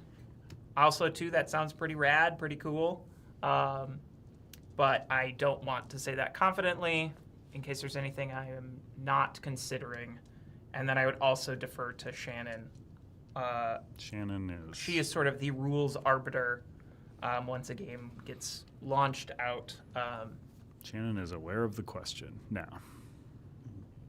But anyway, until otherwise, I say go for it. Here we go. Oh, I like the way this person formatted their question. This is good. They just have parentheticals on what the game they're asking about is. Oh, I like Says Botsy. Any plans for new gazetteers for each province in the future, especially with deeper narrative options and more branched consequences? We've talked about that. I think if we were to, once we finish out kind of the regular gazetteer suite, I think if we were going to return to more narrative things, I just don't know that it would look the same way. Yeah. I think it would probably be its own sort of bespoke experience within the thing, and I'm not even saying we would do that. The gazetteers are the most difficult, most time-intensive thing to make for Elder Scrolls, and they are the thing that people get the least excited about, I would say, generally. Which doesn't mean we shouldn't do them, and we like doing them, and I think we're pleased with how they turned out. But I would say that, certainly when we talk about new gazetteers and new expansions, so there are people who are can I just buy this? Is there a way that I can not buy the gazetteer and just buy the skill lines that are can I get the classes not the region at all? I just want the skill lines. Yeah, right. And whatever. People can be excited about whatever they want to be excited about, but I would say that I don't think it would just be all right, here's Skyrim 2. I think we would want maybe we've talked about maybe we find a different kind of region or even a specific city or something that hasn't been covered, and we make kind of a micro region. Yeah, a more bespoke experience there rather than being all right, well, we're going to here's a second Skyrim gazetteer. Yeah, that's the kind of stuff that I would sort of feel will come true. When we get to the point where the guild vault is full, I think then, but we still want to make more stuff for it. Which we're not saying that is going to happen. Right. But it's if we get to that point, I think that's where that kind of content starts to shine, because it's sort of all right, yeah, what more can we still offer that doesn't require you to get a second guild vault kind of thing? Is it something that can be a self-contained expansion box you store separately because it's got everything you need in it, and you just take the skill line, things like that. I would say not to call it legacy content in the board game space, but legacy content in this IP is a legacy. It's been going on for a long time, and we still want to keep expanding to it. I think that's where that kind of stuff would be more apt to be looked into. Yeah, or things weirdly not that this would work exactly like this if we did this, but like weirdly, like Trover is kind of like an interesting like use case of like us being like, well, is there a thing? Can we create something that is like something that can be inserted into the product? That part of the appeal of it is that it is also recontextualizing new uses for the existing components. One of So the that's also most exciting. confusing comments that had surfaced when we were showing how to pack Trover away were people being like, oh, so you crammed him in? And I was like, no, he was designed to fit into the places he's Yeah, fitting. yeah. It wasn't a like, was the- That was the idea for yeah, him. we was reverse like- engineered him that from was what the was idea left. Of like, you know, it'd be a funny April Fool's joke is if we released another Yeah. like after people thought we weren't going to, and his bit is that he fits in there. and Like, he's not a gear line. It's like he was He's always not a gear line. he was always and he was always designed to have like the 6 dice and then to use the tire, like those were the 2 initial ideas of like he has 6 dice and then the other dice are tyrant dice and like and it's like and we're like, oh, this works because it's like, you know, unless you're playing campaign mode, but even when you're playing campaign mode, it's like most of the tyrant dice you're using you just aren't using. So like, what if you could use them? And we definitely planned him from the very start. It was definitely an intentional. It was an intentional thing, both for like, I think we found an interesting design project, and we thought it'd be funny. So hopefully, I hope both of those things were accomplished. That was certainly what we were intending. That's why he's definitely an April Fool's product. Yes, Yeah. This isn't a question, but I would like to hear y'all's thoughts on it. This is me talking, not the comment. But they're asking for a Botsy Mercury's boots. And my answer to this question has always been just play 1 session of the Elder Scrolls. I think far not more 3. than Victorum, Elder Scrolls can be played piecemeal. I also have found a lot of people have strategies and recommendations for, like, a lot of people who like Session 2 because of, your build is more online at that point. But a lot of people love Session 1 because it's harder, and it's where you are trying to sort of get things going. We've talked about something like that. There are a lot of things, though, that would make it harder to do than a Mercury's boots, because there's so, like, we couldn't just simply double how fast you get XP, or shorten how many days you get, but you get to move faster. There's like so many different factors that are baked into, because like far more than Victorum, Elder Scrolls is supposed to indeed be a connective adventure, both across sessions, but even just across days and encounters. That's why it separates it from Too Many Bones as well. Like Too Many Bones, there's a little degree of like how you are at the end of one encounter will affect how you are at the next. But with resting, recovery, healing you to full, it's almost like you just get a full reset every battle. Whereas in Elder Scrolls, things like the cooldown track persisting between encounters, you don't get to just freely clear it. Tenacity doesn't go away. There's so many factors to it. Even like how far away you are from your next objective, that matters. Like when did you take this encounter? There's so many aspects to it that aren't abstracted in the same way Too Many Bones or even Victorum are, which makes just doing an acceleration very difficult. When we were talking briefly about like a micro region or something like that, another thing that's popped in that conversation is the idea of like, what about we offer a gazetteer that's filled with one-shot kind of adventures that are designed from the get-go to be that, rather than trying to graft rules onto it. But yeah, just honestly, play Session 1 and call it, or build a character around at like 16 XP and go into Session 2. Do we have an official official way to do Session 2? We don't have an official way, but 3? for playtesting too, we've done that a lot, where we always would just be like, okay, well, if we made session difficulty EP at the end of 1, and then we got 2 XP from finishing that quest, we'd be at around 16 to 18 Yes, XP. that's how we would test it. And then we would usually do something like, all right, and then draw 3 common and 2 legendary, pick 2 and 1. So that can sort of be you intentionally picking items in shops and choosing which ones you like more. And how would you allot skills?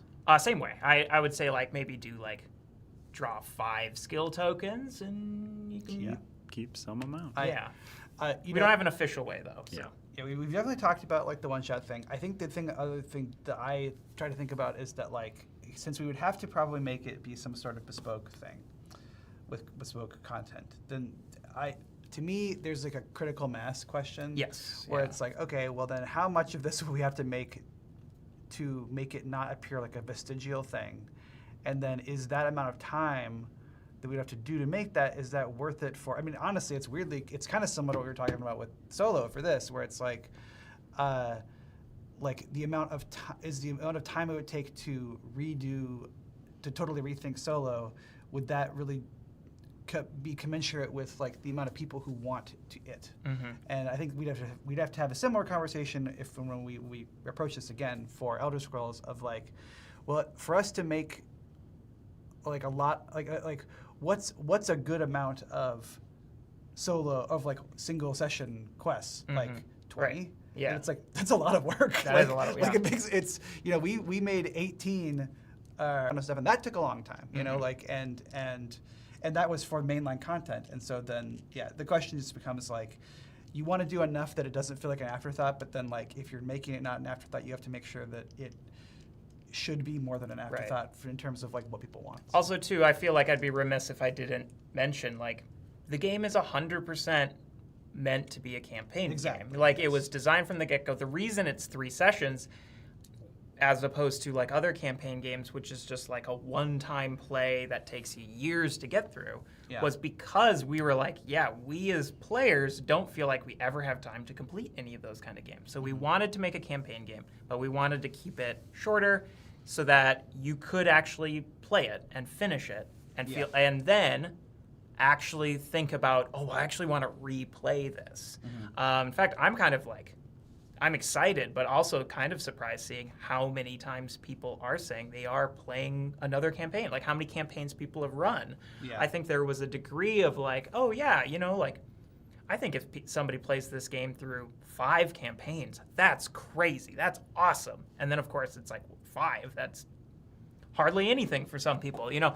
But like 100. Daniel's played the game like 3 times or something. 100%. The design philosophy is this is a campaign game, but we wanted to make it a more approachable campaign game than what we would consider to be like much, much longer in other spots in the industry. And, like we want to always listen to feedback. We always want to offer things people would be excited to use, give players new ways to engage with the game in a way that is responding to what people are asking for, but also at the same time, it's important that games maintain their original philosophy to a degree. Because like a game that is made to appeal to everyone ultimately ends up being for no one kind of thing. It's just like, who is this for? If it's got like 30 different things for it.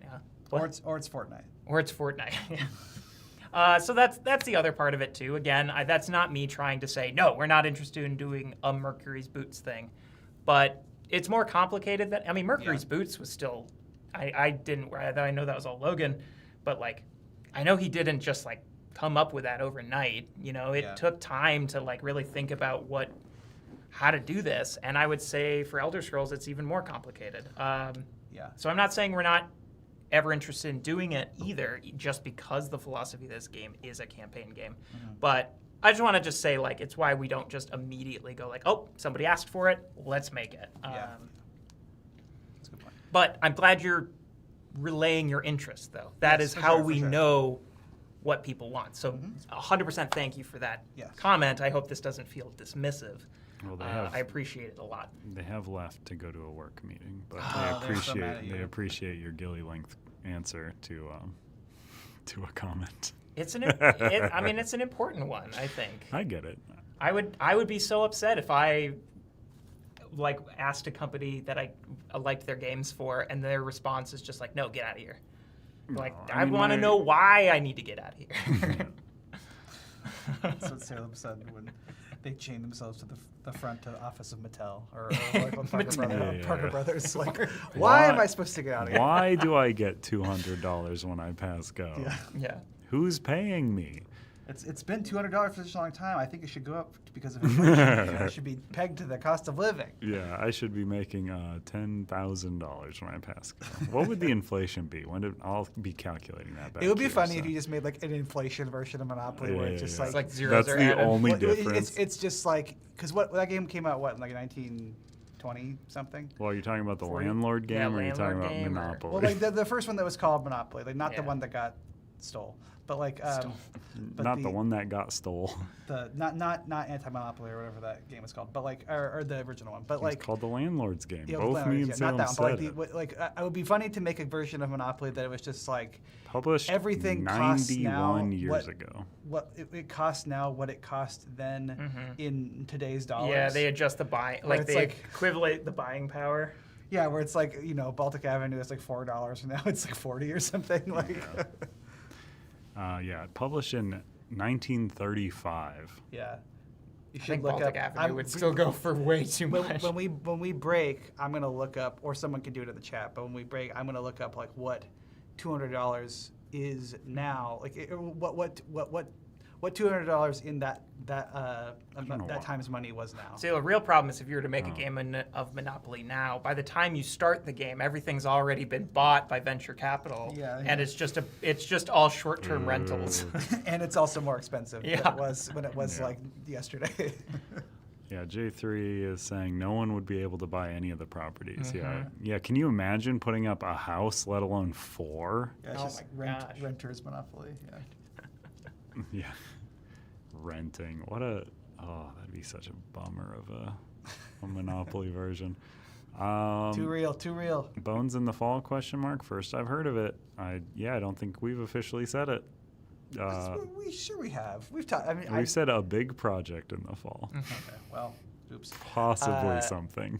Yeah. I mean, think you at know, I most guess there was the time when we got our wires crossed. I didn't realize you were talking about a big thing in the fall. I was talking about a Too Many Bones thing. And then somebody asked a question, is the next big box something? And then I was still in Too Many Bones brain and not realizing we were talking about a fall thing. We're working on something. I don't know. I guess Something maybe I'm big. not allowed to say. But I'm knows? keeping it. I will say if there is a Too Many Bones related thing, it is not called Too Many Bones 2 or Too Many Bones 2.0, and you should not call it that on What about your own because Too that's confusing to Many people. Bones? Do you plan a big box for Wroth plus Rec? No. Like an all-in, like a Yeah, single box. We certainly don't plan No. to have a SKU that includes both copies of the game Yeah, in there'll one be a box. bundle for sure. But at some point, depending on the popularity of the series, we might do some sort of thing that A holds Twove this stuff. chest. Yeah, that's what we A were talking about. Twove. A A Torove Torove chest chest. in Serbia. We're not doing that for this campaign, but I could see us doing it in the future. So this person's saying apparently $200 USD in 1935 would be about $4,454.15 today. Man, I'd take that when I pass Yeah, it. I know. How can I change my commute to Pasco every day? Oh yeah, because if we had to do the inflation version of Monopoly, like you'd have to have cents. You'd have to have like coins and stuff. Or you could just round it. No. We've already gotten rid of the penny. That's true. What's the thing? Because even then, the inflation version is not even correct. Because like Boardwalk costs $400. Oh, so you're saying like So Boardwalk costs a lot more money than Boardwalk would cost $9,000 adjusted does for seem kinda cheap, inflation, yeah. which is the most expensive property on the board. Yeah. It costs $4,554 to buy a railroad. Well, I would probably wager a guess that those prices were low even for when the game Yeah. was published. Yeah. Just to keep the amount of money you're I managing. can buy a copy Guys- of Monopoly for $12 though. Does that mean anything? Guys, let us know if you guys want us to play Monopoly on stream sometime, because I would totally do it. No, not a joke. I love Monopoly. Ryan loves Monopoly. He's a big fan. It's definitely not a joke. It is not a joke. It's a joke to everyone around him, but It is. Monopoly is, as much as anything else, a social deduction game. Shannon with a good question. Why is the longest discussion on this stream about inflation and Monopoly? That's just what's in the air these days, you know. Both of those things specifically, but not always in the context of a board Yeah, so game. adjusting for inflation, a copy of Monopoly must have cost about 60 Well, cents back in the day or so. We can't look at the questions also. So Yeah. that's Yeah, right. We are Andrew- completely dependent on If you Andrew would do the telling us question, we could questions. stop talking about inflation. Betrayal of the Second Era question. Any plans to add more non-combat oriented skills and missions? Well, we certainly had some yeah, so non-combat there- ones in this new stuff. Yep. So, like green balance, assassination, kind of. I mean, obviously, all skill lines need to have some level of battle utility because that is what they're there for. We do have an idea. Vampire weirdly is like very stealth. Yeah, we focused. do have an idea for. In the same way that like speech dice can be used outside of combat for social checks, we have an idea for something in the next wave that kind of pushes that. But again, as with speech dice still needed to have an in-battle function because we actually very quickly in playtesting noticed that if there are two players playing a battle, one of which has something that affects the battle and another which was something that really only helps in prep, the person who did the prep is never going to feel as cool as the person doing something in battle, even if that prep ended up being more beneficial. I think it was like with the race abilities was the big thing we noticed. Like there was one where it's like, oh yeah, in town you can get tenacity. And it was really good to come into a battle with this tenacity the other player didn't have. But then the other player gets to just tank a hit and survive or just do an awesome thing. And that other player who was like, well, I mean, I guess I kind of felt kind of cool when I got that tenacity in town, but it's not quite the same. Now, I think Ledgermain is probably the closest to not having battle utility. But even the level 1 and 2, obviously those are all battle utility because you're lock picking in battle. But the level 3 and 4 dice are mostly just town specific. And I've definitely noticed level 3 and 4 Ledgermain are probably some of the least picked dice in the entire game. So in that regard, we're absolutely always making sure that the dice are usable in battle. But as far as additional supplementary stuff, we've got some ideas for some more stuff down the line. Here's a Tamriel, though, just to be very clear, does have a few what I would call support utilitarian skill lines. Absolutely. Yeah, I'm trying off the dome to remember what all of them are now. Medium armor, I'd say, is another one. I'm just thinking about all this, because there's... And where was it? 11? 11 with 11, werewolf and vampire?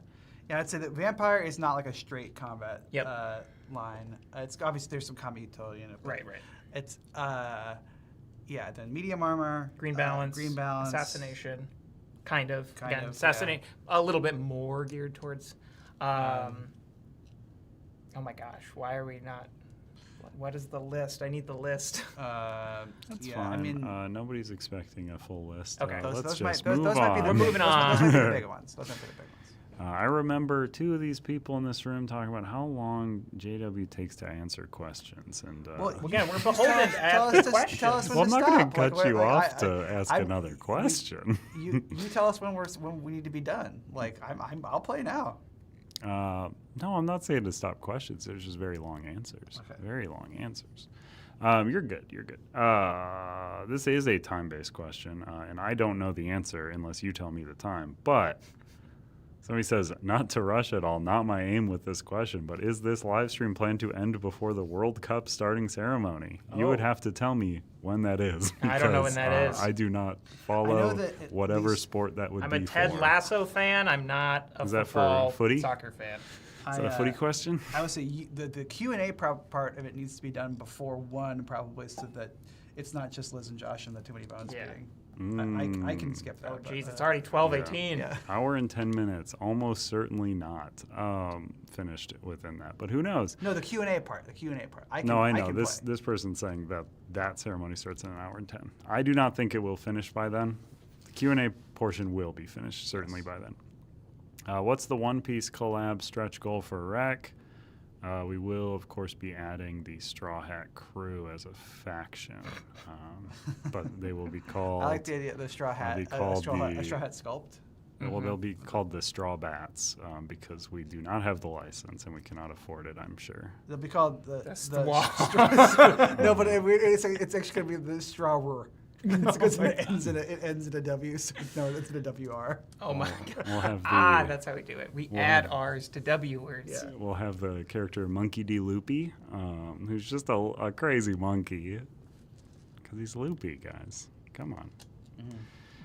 You can speak on this much better than I can. Well, see if Bit you of can a come up wall with anything for Roronoa Zoro could be WROWRON. And we were getting ZOWRRO. This is a really good stream format where, like, Salem and I just smile politely at somebody who's not on screen. yeah, it could be that. Yeah. The Going Merry could be MEWRRY.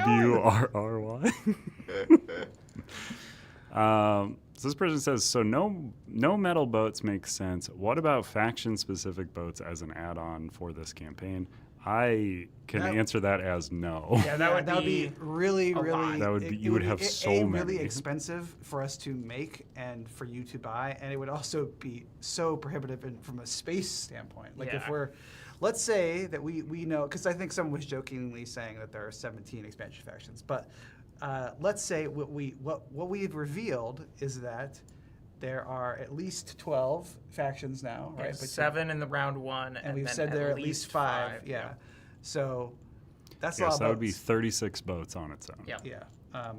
And we never want to have a game that shows up to your door in many, many boxes because of the minis. And certainly could not be stored in the box. Yeah, at that point we've made a minis game on accident. We don't want to do that. They also, here's what I was going to say about that too. Not every faction is going to necessarily have a different boat. Like if I bought a boat for my crew of guys, I'm not going to put like a big hair on it or something. You know, I'm not going to like have a big ball of hair on there. Just like an because afro it's on me. your boat. It's my boats. Like I just bought a boat. I mean, I am picturing like a ship though with you. You're like the lady on the front of it. I'm the lady on the front. What are those called? I used to know. The siren. The I don't know. So yeah, nah. Figurehead, Not that one. I think. Oh, Figurehead. You're Yeah. the figure on the boat. I like saying that you're the lady on the boat. Yeah. I'm the fountainhead, right? Do you plan? Somebody also, I agree, Gamer State, thank you. The Monkey D. Loopy joke did deserve more love. These are uncultured swine on the screen, and I'm the big smart boy behind the screen because I'm caught up on my manga. Botsy, any plans to make the blank hexes on the Overland map more meaningful? I think that's kind of a thing in one of the Arvin things, or is it one of the Prince things? I think it's There an is Arvin. one. An Arvin thing makes use of it to a degree. I think there's some side quests that relate to it as well. Again, the blank hexes aren't necessarily meant to be a part you engage with directly. They're meant to provide engaging gaps in which for you to get to the next thing you want to get to.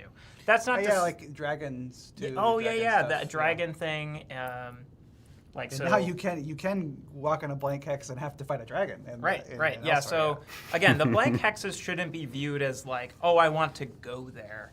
They should be viewed as like, oh, I have to get through that to get where I want to go. Yeah. That said, though, like, I mean, I think in the same way that we've really dialed into combat dice for stuff in this wave of content, I think there's absolutely room to dial into blank hexes even more in the future. Again, I know there's at least a handful of things that use it in the new content too, but nothing so like, oh my gosh, you know. But yeah, no, it's a unleveraged resource, I think, still, but we've got ideas.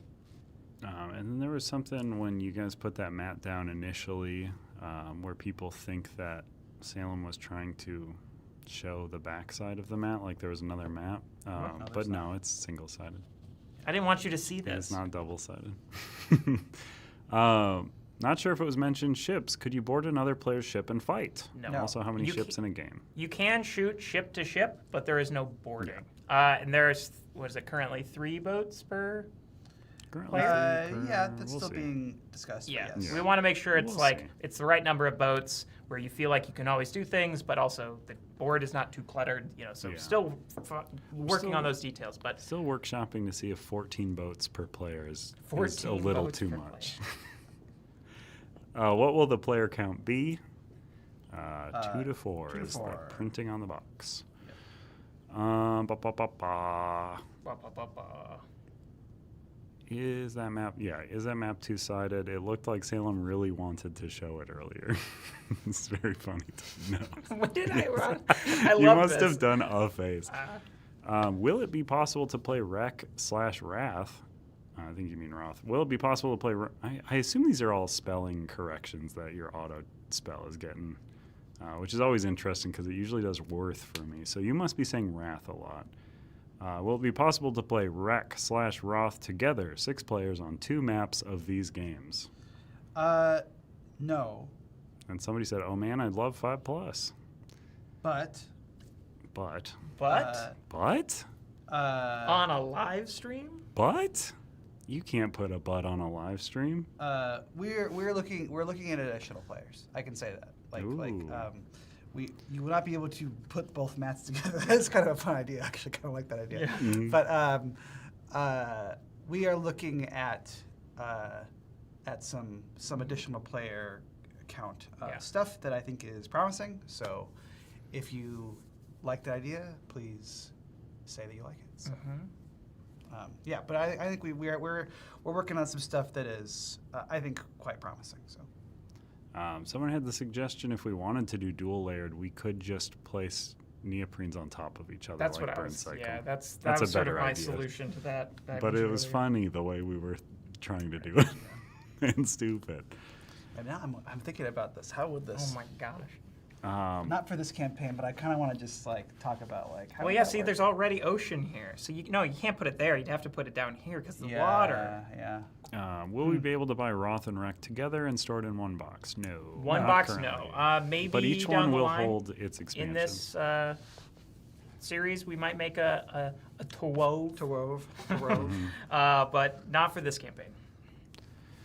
Thankfully, the boxes are not too big, so it wouldn't be difficult to bring 2 to a game night or keep 2 in the same Calyx shelf. Yeah. That would definitely fit. Someone asked, is there a Kraken in Wreck? I was zooming in on the mat when that question was asked to kind of do that. there's There's this little guy. there's a little guy There's on that there. guy, this and guy there's here, the sea the sea serpent and a shark. And then one of the factions is kind of like a sort of a mer people, kind of an amphibious, amphibian kind of. I say this Yeah. is actually Champ, the Lake Champlain monster. Boo. That's who that is. Good local reference. Yeah. Local to Vermont, not even here. Yeah, that's where this expansion is. Wreck takes set, place right? in Lake Champlain, yeah. Now that's funny to nobody because there's a Champlain here in Minnesota. What? No, that's funny to nobody, but possibly us. There's also a Champlain in Minnesota. That's true. Discuss. That's hilarious. That's very hilarious. Thank All right, you. next question. It's Yeah, always how a are we doing good on the indication questions? that something's funny is when people go, correct, that is funny. I know. Yeah. I was saying it to diss you. I know. No, I'm very aware. Please tell me there's a Davy Jones type faction. I I mean, mean, there's there's a ghost. there's There's a fish ghostly people. faction. there's a ghostly A faction, there's a ghostly piratey faction. faction, and then there's a mer people faction. Yeah, so that's that's what I like you just play all And three a at the same pirate one. time. Yeah. Can I get the new Botsy early this time? This was a question to Shannon. Oh, No. Incorrect. You can't, we don't know the answer to that, Shannon. I want to say yes, Shannon, you should. can you but- answer that? And then we've got our guy asking more about the faction-specific boats. Just not a thing we could do. They're gonna, yeah. That'd be just too many. Let's see.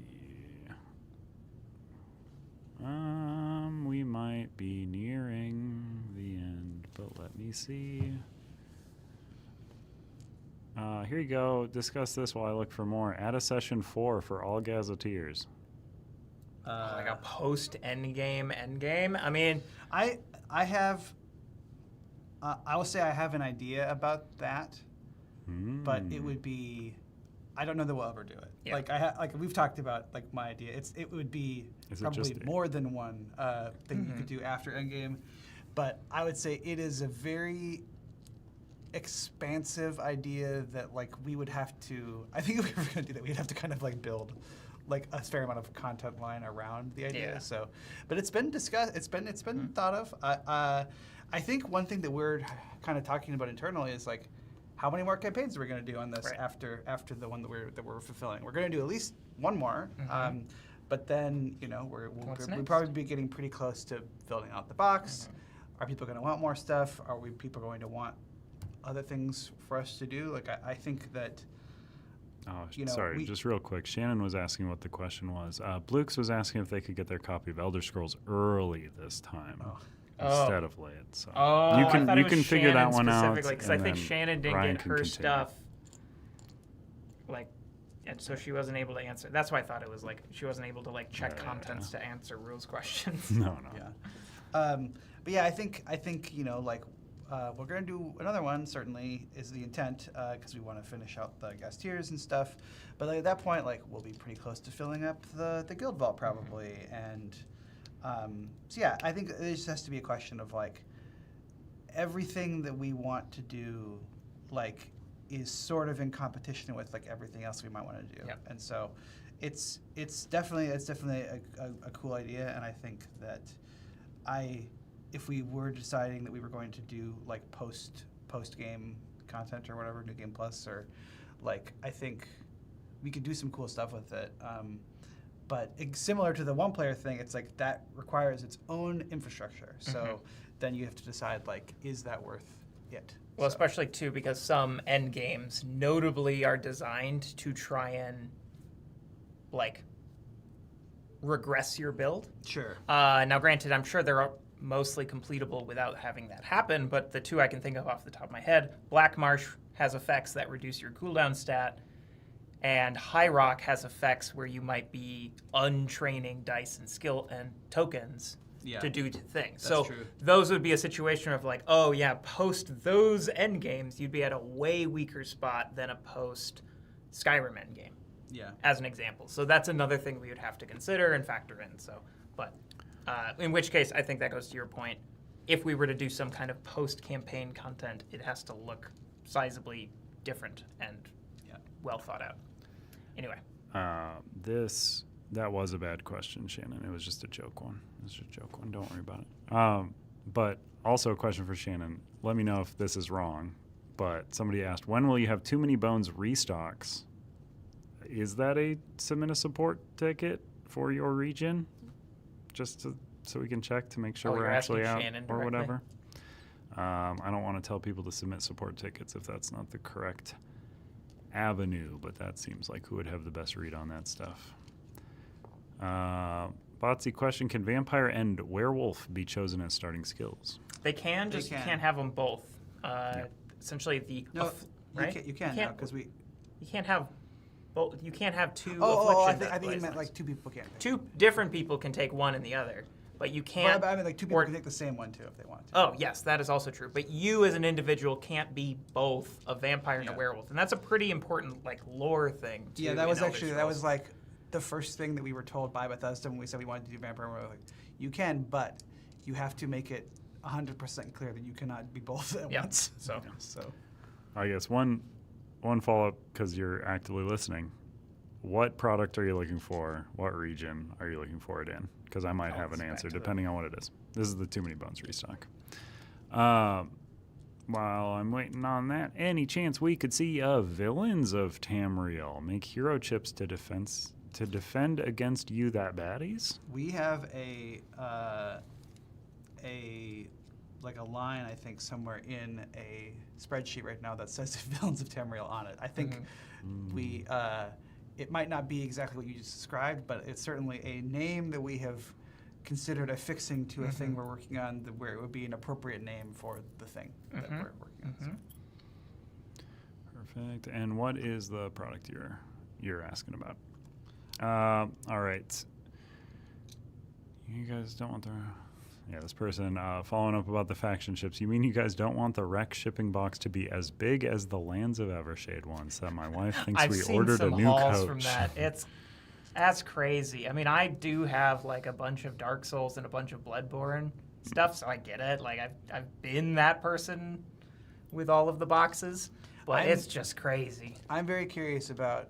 Sometime later on this year, hopefully, I'm getting the rest of the Star Trek Ascendancy stuff delivered to my house from that campaign, and that campaign includes essentially 2 trove chests in it. Like it's got two. Does that have like the Borg cube or something? Yeah, it's got to a hold Borg cube stuff? and it's got like another thing, and That's I think good. that's the same size as that. So I'm very curious how big that box is going to be, or how many boxes it's going to have, or whatever. So. Someone said, would be good if you had the Wroth map on the other side of the wreck map. I don't think you need to. There's not really a reason to. Yeah, especially do since so. it's not all. You can't store it all in one box Yeah. anyway, including all of like the factions and whatnot. So. Yeah. Yeah. Someone Like said, that could definitely be something where when we get to the point of offering an all-in storage solution, maybe, because if that would save us space if we just have it come with a double-sided mat, and then you're just told to get rid of these or whatever. Again, nothing has been cited or discussed, but yeah. All right. Can we see the box art? No. We are getting all of the wreck stuff in bits and pieces. So Yeah, we don't have we boxes. have received all the neoprene, but that is it. We will not. The dice will be my lovingly hand-drawn dice for the time being, and we have no boxes. Yep. Sorry. What does Manny envision for the world of Wroth in terms of mythology? We've seen elves, dwarves, and basically orcs. In a future standalone expansion, is something like dragons or dragon tamers possible? That's a good Always. question for Manny. Everything. I mean, That's maybe awesome. Manny would, if he's still watching, he could weigh in. But Yeah. otherwise, I would say that it's just sort of like, I think so far it's kind of been like, would this be cool? Mhm. And then if it is, then we come up with we have a good Yeah. faction idea, and then we do it. Yeah. You know. The world of Wroth Wreck is just what's the coolest world you can think of? Mhm. Well, That's in it. And I think also it's like the way we make stuff, it's like there really are 2 ways to make things, and I feel like we do both ways. Yeah. And one of them is you have an idea for a mechanical thing first, and then you make that, and then you come up with something that fits it, or you have an idea for a thematic thing Yeah, first, make and then mechanics that you fit come up with what the mechanics for that would be. And I think some of these develop one way and some of these develop the other way. Like one of the other factions that is going to be in the thing is like kind of a Viking themed thing, and that one basically I was like, oh, I think you could do X, Y, Z with the mechanics, and I told Manny my idea, and he was like, that sounds like a Viking thing. So we're like, oh great, let's do that. But then other times it's like, oh well, Manny's not here, but I would have to imagine that Manny was like, we should do a pirate one, and then that's probably a big reason why the Scurv were made. So Yeah. Thank you for that update, Shannon. So get a support ticket in if you're looking for stock on stuff. Let me see here. We're right near the end. There's just a few more left, and I lost the one that dice tray that fits in the box for this expansion as well. I believe we will have yes, Yes. we are doing plans for a rec dice tray. That will say rec and be a different color, I think. but it will probably fit just like the current one does in Rothbox, which I think is such a cool, unspoken of feature. Mhm. I mean, this is a question asked to the chat. You should probably go soon if you want to eat before you. Get me out of here. meeting. I think that's about it anyways. Yeah. Bye, All right. everybody. Great chatting with you. Yeah, do you have Sorry I any- can't play Wreck or Wroth. They're kicking me out. Rock. I'm not going to let this down. I'm going to just keep talking as I walk out of here. Are we That's gonna okay. have, There's like, a another mic small- set up over here for you You to want to talk have a small about. break before we? Yeah, I think we're gonna cut to a returning soon or a starting soon because I didn't load in the returning soon. I guess I could. but it'll be really loud, so I won't do that. We'll have a starting soon screen pop up here. We Short will break. be back. We're mostly set up anyway, so. Yeah, we're pretty much completely set up, so I'm just gonna use the facilities. I mean, honestly, if you want to, you can leave it. If people want to watch me get set up, I can just set up, and you don't have to switch screens. Up to everybody. If What does people want to everybody watch me, think? and I can talk about something. I know people can ask me questions about whatever, or they can talk, or they can ask me questions about movies I've seen or anything like that. Yeah, give Ryan a subject. We can talk Yeah. about I'll UKGE. I can talk about the movies I watched on the plane. I will. I'll pop my phone up and I'll put it on silent so that way I can see the chat while I'm setting it. Yeah, good idea. I was going to try and do a slideshow at the top, but I got delayed and then opened a separate stream where I showed all my pictures I took at Whoa, UKGE. I can see me on my phone. I was going to show a picture of this candy called Milk Teeth that y'all have over there, and it's ghoulish. Why do you have that? It's just pairs of teeth, and it's called Milk All right. Teeth, and you eat it? And it's bad for your teeth? Well, yeah, you can go use the Insane. bathroom if you want to, and I will set up. Yeah, I will. I'll be back, and then we'll do the thing. All right. Hi, everybody. We are actually going to cut away because Oh, okay. I can do that when I get back if you want, but I have to move a mic around because this one that I'm speaking into is going to be returned, and that will be very loud if we just leave the the mics on for that. But yeah, I'll leave you to it. Okay. Will you reprint the Too Many Bones Trove? We usually, during the holidays, put out a pre-order for it. So just stay tuned for that. I don't know how many times more we're going to do it, but during the holidays, we will put out a pre-order. We do not offer it year-round because it's a huge pain in the butt to store, to make, etc.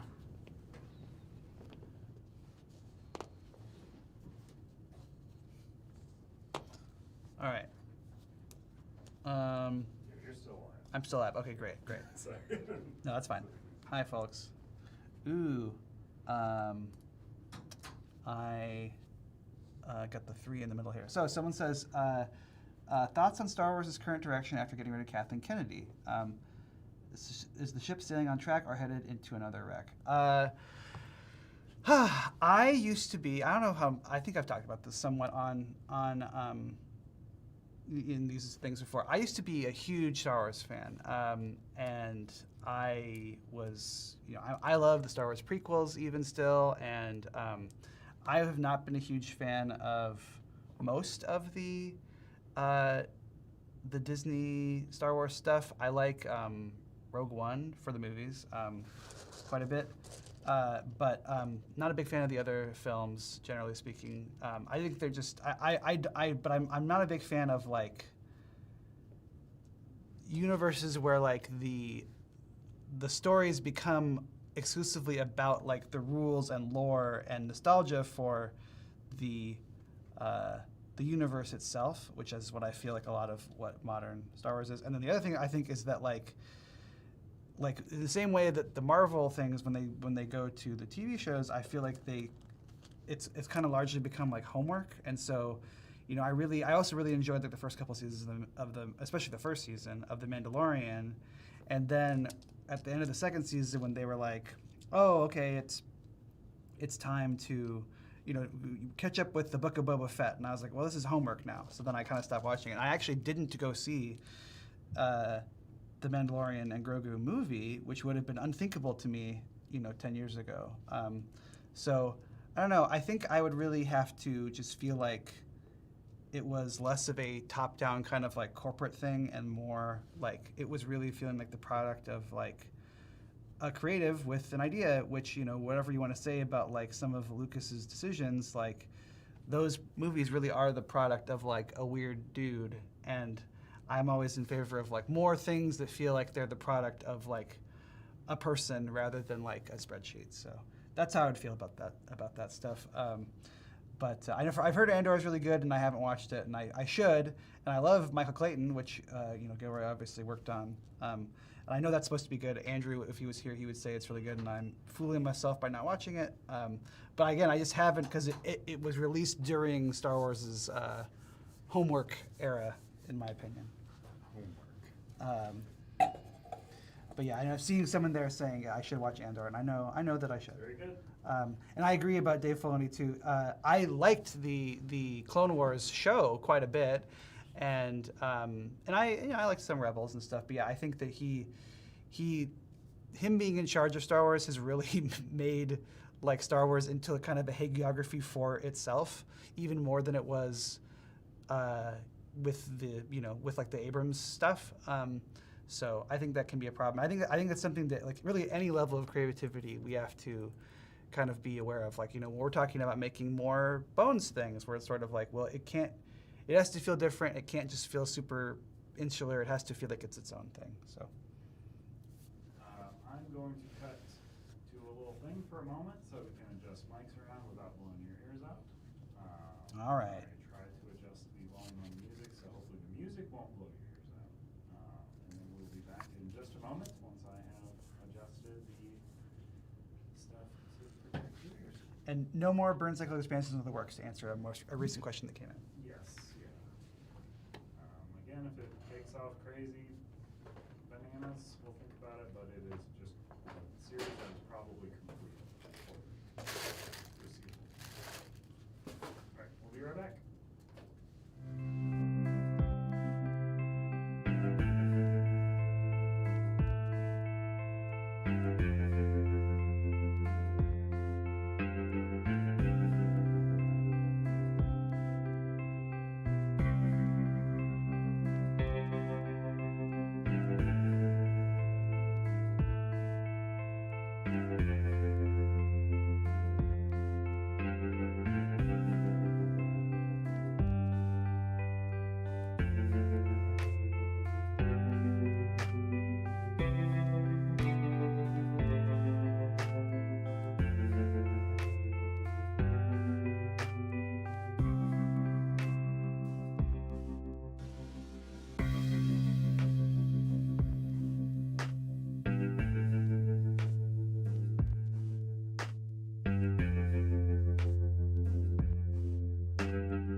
Oh, hello.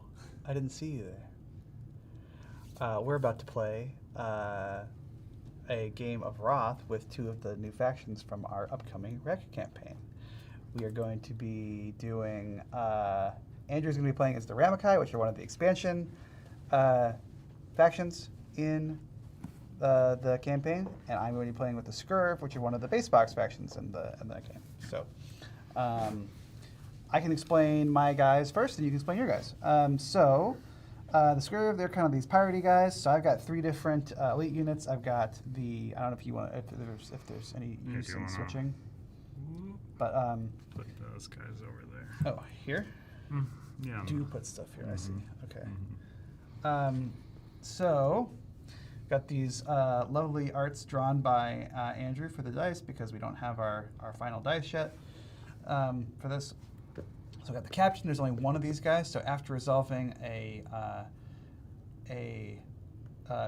battle or an attack on an action die in a region with the captain and at least 1 dog, these guys are called dogs, roll that action die and immediately activate the rolled action once per action die.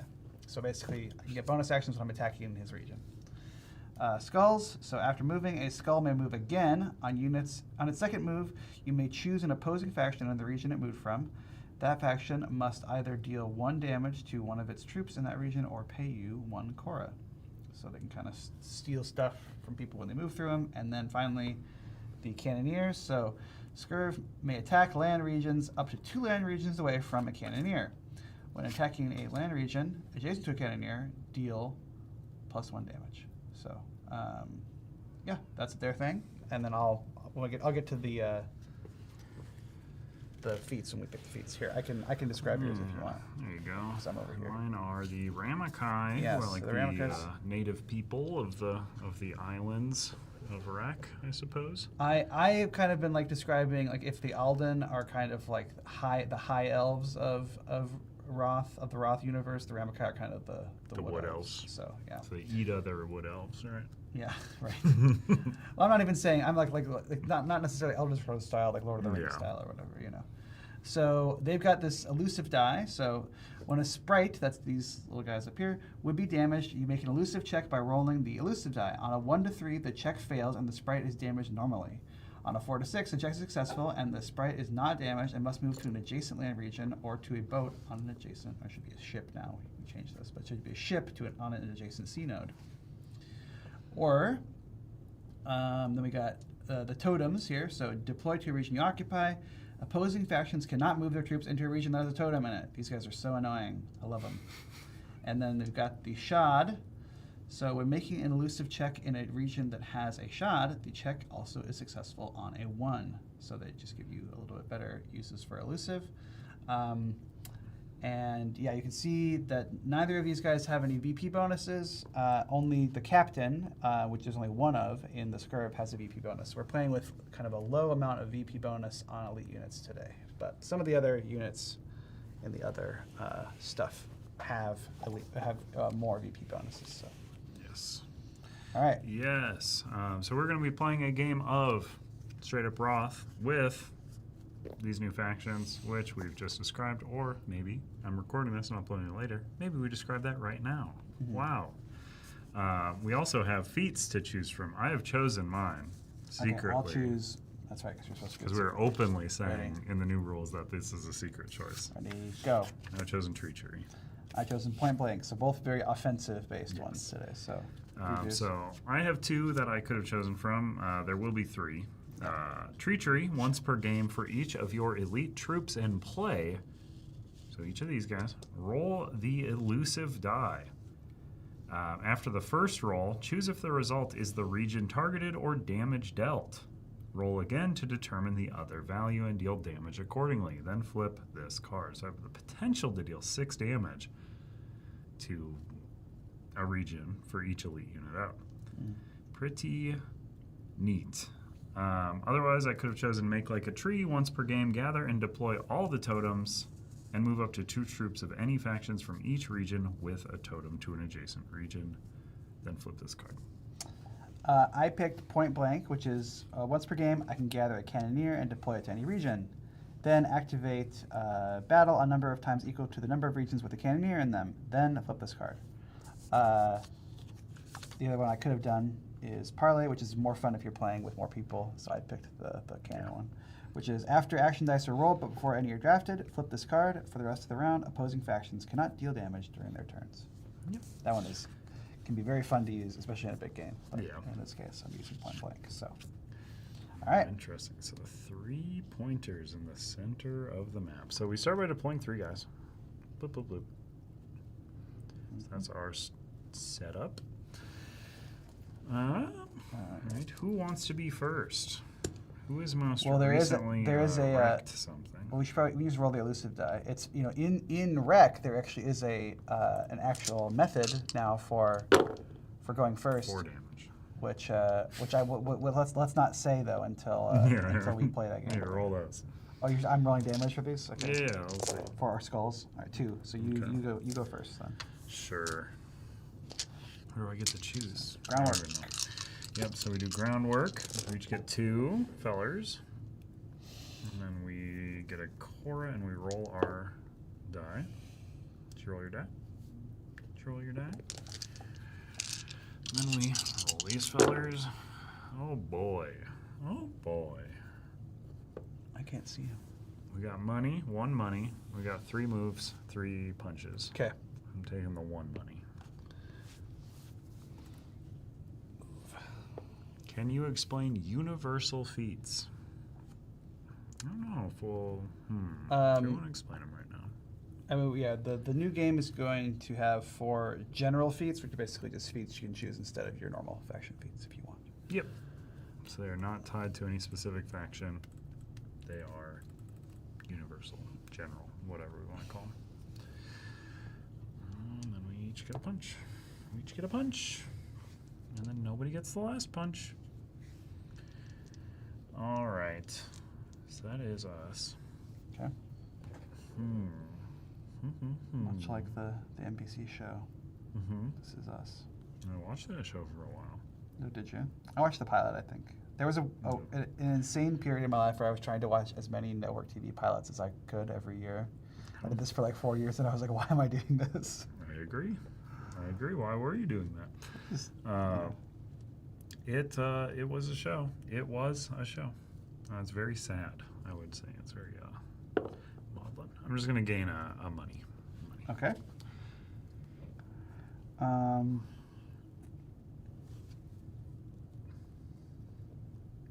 Yeah, this is us quickly became like, what's the saddest thing that could happen to this character?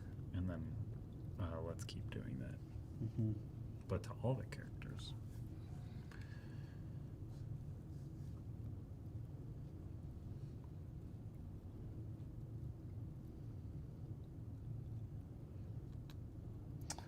I am going Yeah, I know it's your turn. to pay 1 to put A school. a skull out. Okay. Then I am going to Are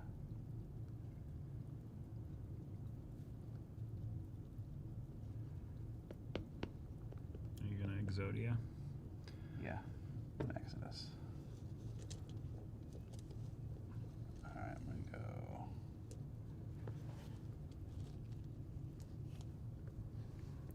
right.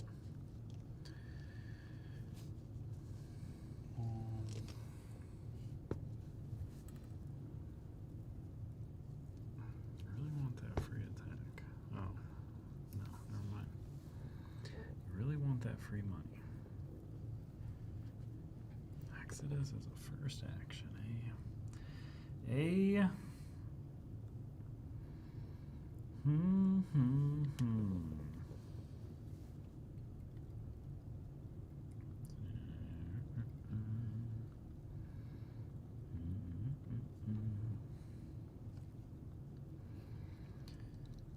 oh man.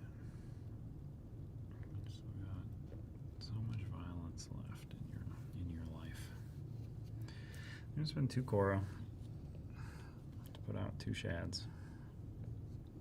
Okay. And then I'm gonna Exodus to one of those guys. Okay.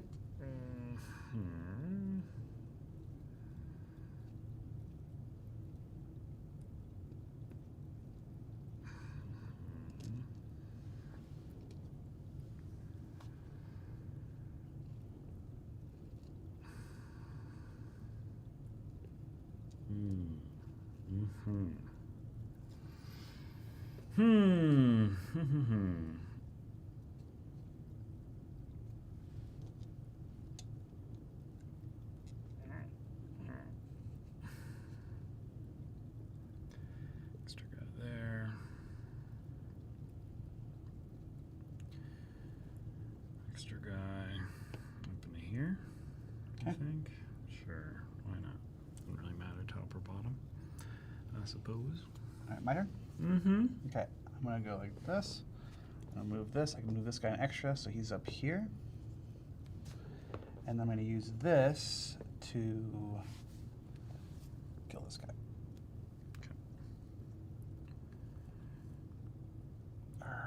Yeah, I do want to do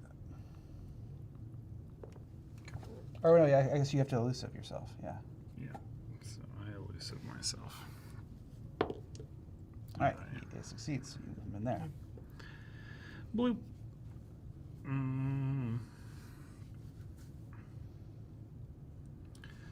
I'll use my last die here and move 2 fellers into here. All right. All right, so scoring happens. So I get 2 points. Nobody. You get 2 points. Yep. You get 3 points.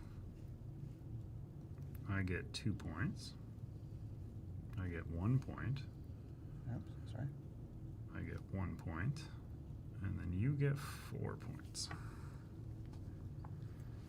All right. And then we pass the first player token, and then we do groundwork. Or no, we do spoils. So nothing, nothing. You get a free attack. I do.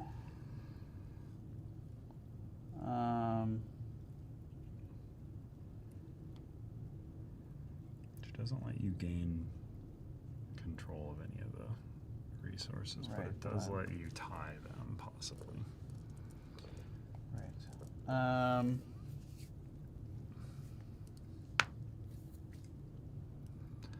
Behind in the stream, I would love higher player counts. We sometimes have had 5 people and couldn't play Wroth. I'll attack here. That is a concern we are thinking about. You're attacking here? Yeah. Oh boy. Dead. Haha.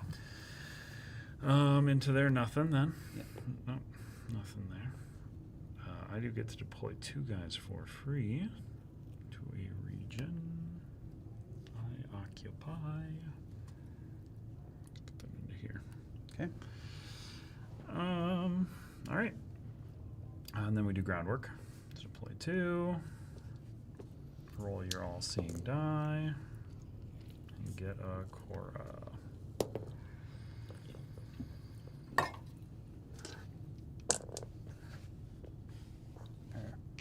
Oh, I have not been on the down camera. Whoops. That's a me. Oh, whoops. Oh, can you switch it so Yeah. people can see what's going on? Yeah. Sorry. Maybe we should put this over here so people can see if we want to. Well, it was in view here. Oh, okay. But yes, we can do it for the... I mean, we can put it over there if you want. We just have to switch cameras. But yeah, so in the first round, Ryan Exodus and moved a bunch of extra, so he ended up taking the center there and spreading out, and then I spread out as well. And we're in a 6-9 right now. I'll take a attack.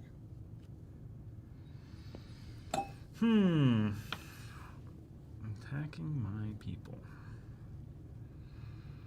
Why wouldn't you just let them go? Bum. Unfortunate that there is no money and that you took my money away for the spoils part there. Fortunate roll combo there that you have done. Suppose I will take the other one attack because there is just the one. I'll take the reinforce the. Blink. I'll take a move.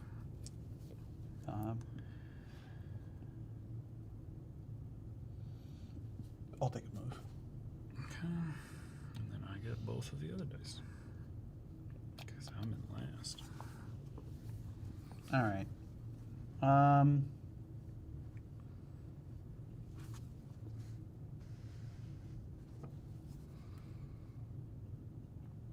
Okay. I am going to use this to kill your Shad Sure. over there. No, not that one. The one over in the corner. Sure. And then I will, for my actual turn, I'll do this to attack the other guy over there. So, roll your thing. That's right. That's right. I want to kill a Shad first, though, so that way you can't use the Shad's list of things. See, if I had done that, if I had not done that, then you would have Yes, gotten that guy yes. would have lived. So Yes, very smart. action sequencing. That's the important part of this game, he's folks. So smart. We all respect him so much. Big brain, big brain. Over to me. Find over that to someone's me. saying it. I will double up this attack and just kill this man. No. Kill him dead. All right.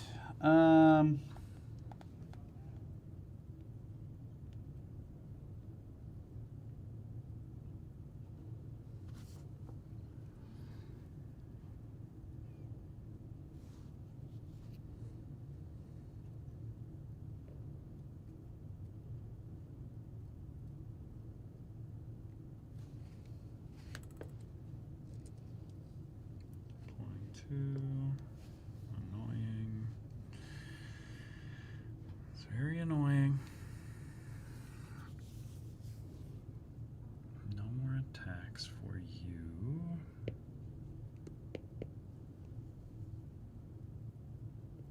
Let's move 2 fellas into the center.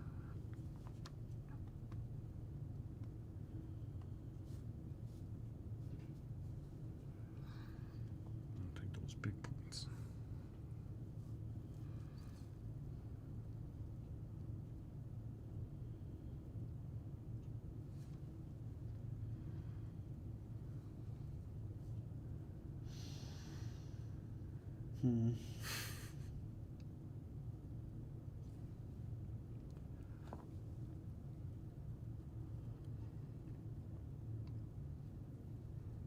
I made sure to leave out the shad that looks a little shad.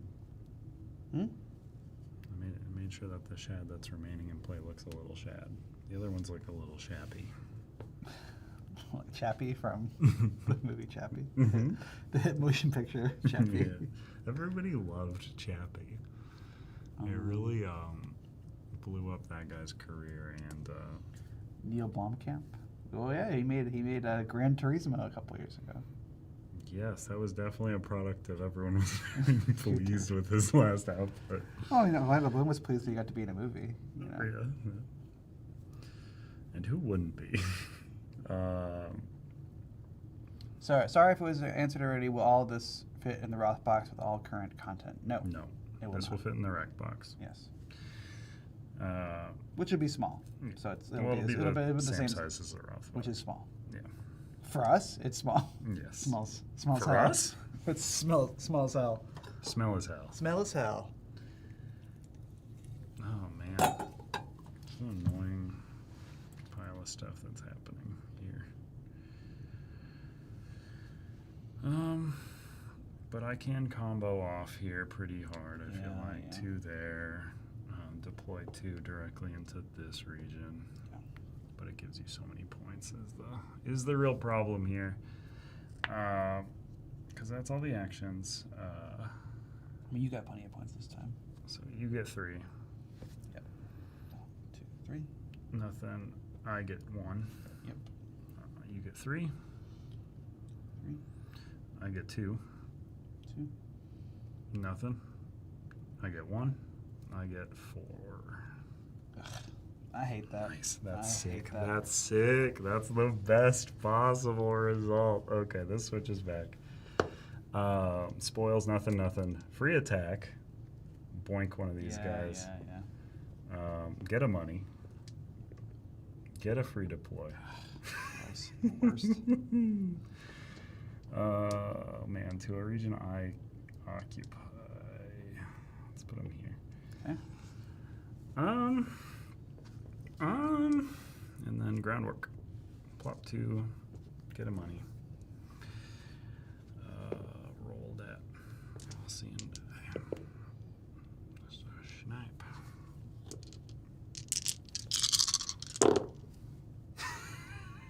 Well, I said there wasn't enough last time. Good grief. Well, I will. Oh man, no, that's stupid. I'll take the one move that exists in the pool. I'll attack. I gotta take attack. You sure you'll take a battle? Whatever. I guess I will take the other one, and Alright, then you'll parcel take 'em out. 2 of these, and I'll take 2 of these. Lovely. Lovely, lovely. Let's start. We'll spend 2 to lock Ryan into the corners over there. Okay.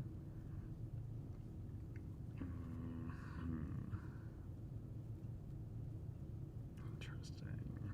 You took no movement, so I don't really know why I felt the need to do that.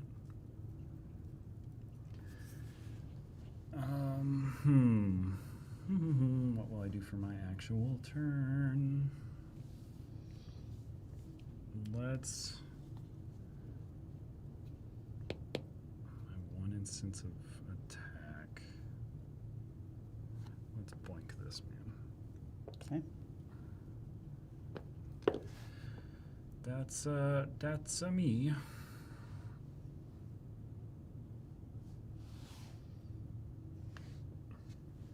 Getting a money.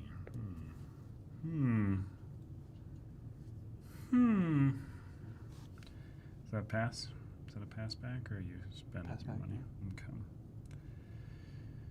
Interesting.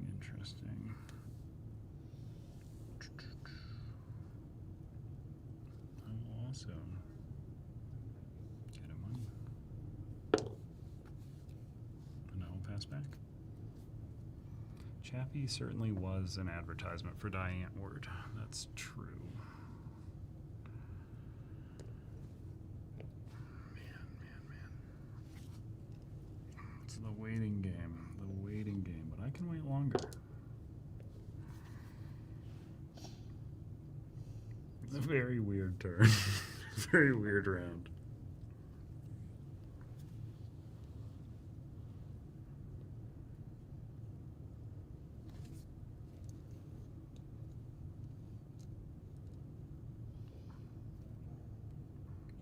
I'm gonna spend that money. You're good.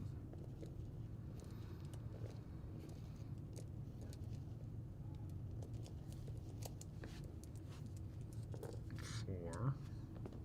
2 cannoneers. Exodus.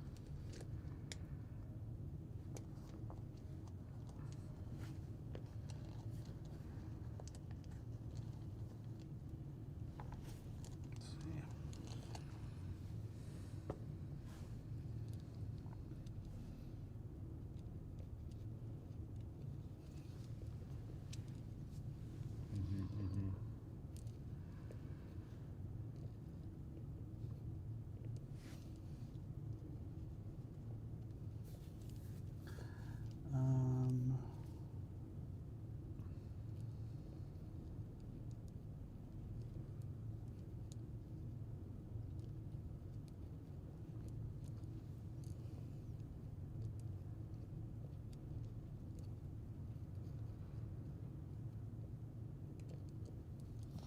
And then I'm going to use my point blank. So gather a cannoneer, deploy to any region, then activate To any region? to any region. Yes.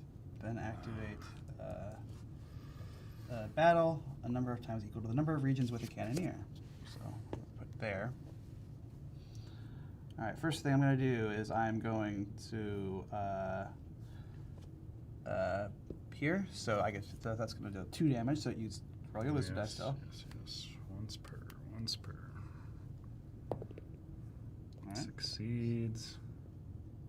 Where do I want to see you? Into Okay. here. And then the second one. Succeeds. Where go? There.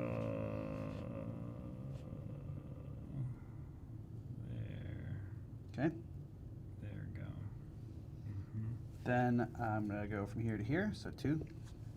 Okay, come on. Hey, hot hands. That's to Yeah, go back that's in the only here, one. and then here. Come on. Jeez Louise. Okay. Wow. They are so very elusive today. Then I will then I'll here and I'll just kill this. Sure, fine. All right.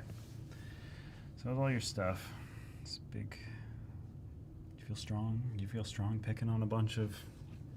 No, because you just no, I didn't kill anybody. You destroyed their culture, their totem. Interesting. That's okay. We'll build back stronger. In fact, we'll do that right now. Totem. Okay. Chad. And then treachery. For each of my elite troops in play, roll the elusive die twice. After the first roll, choose the result. So Yeah, I get to this do is it not good for me. 3 times. Come on. Good results. Region 3. Or 3 damage. I will choose Region 3. Okay. Come on. Yeah. Okay. Second roll. Region 3. That's 3 damage. But where is that 3 damage? 5. 4. Blam. Last roll. Region 5. No, that is 5 damage. Oh no. Come on. No. Yes. Yes. Oh. Wait. Oh yeah, I roll it. Is it an attack or is it just damage? Chooses the roll. It's just damaged out. damage, yeah. Yep. So it's when they would be damaged. Okay, so the totem goes away for sure. But then for each of these, I roll this 1. Move into here. 2. Dead. And 3. Move into here. Okay. Ugh. Woo. And you still have stuff left to do. I'll use this to move 2. And then I'll use this to poke this man over here. All right. I think I have. I don't think I'm in last any longer. All right. So you got 2. 2. Nobody. 3 for this one. Yep. Nothing. 1 for me. Nobody. And then 3 for me. All right.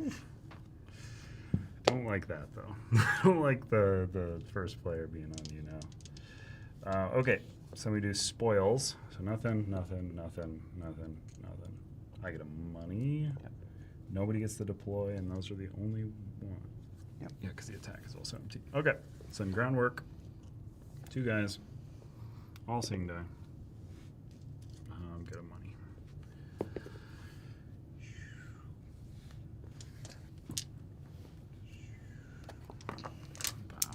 Ah. Oh, I did my groundwork. Yeah, make sure you get groundwork. All right. You got 3 money, 2 deploy, 1 movement. I took the movement. Oof. Okay, huh. What the heck could I want out of this? I want the 1 attack probably, just to keep you from having it. Yeah. Cannons make that better. So I should not let you have it while you have many cannons in play.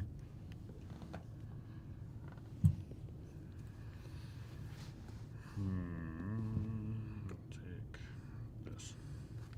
And then you get these two, and I get the last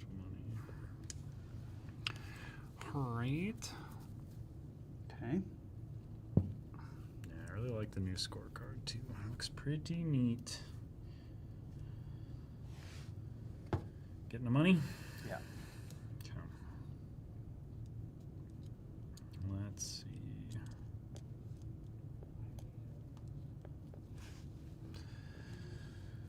I'm gonna blast this cannon out of the center. And then get him money. And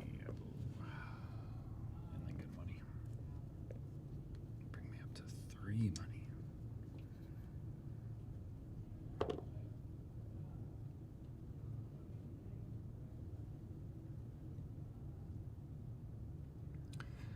Yeah, we kind of showed off the troops.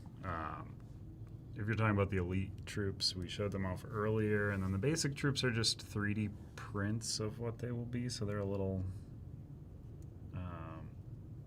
not what they're going to be.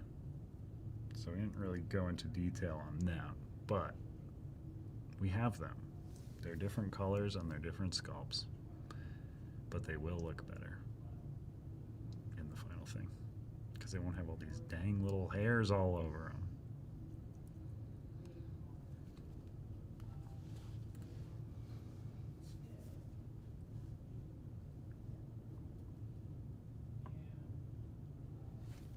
I like that tote. It's really weird looking.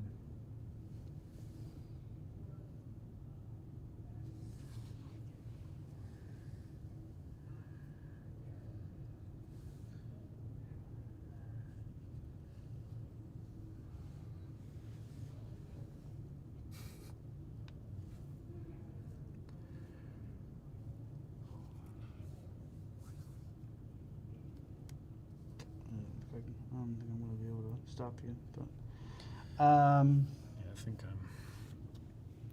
I'm doing quite okay in this moment. You do have many extra turns beyond what I have, but you do not have attacks within those turns, which is the kind of decider, I think. Which is why I felt the need to very much take it very highly. okay. The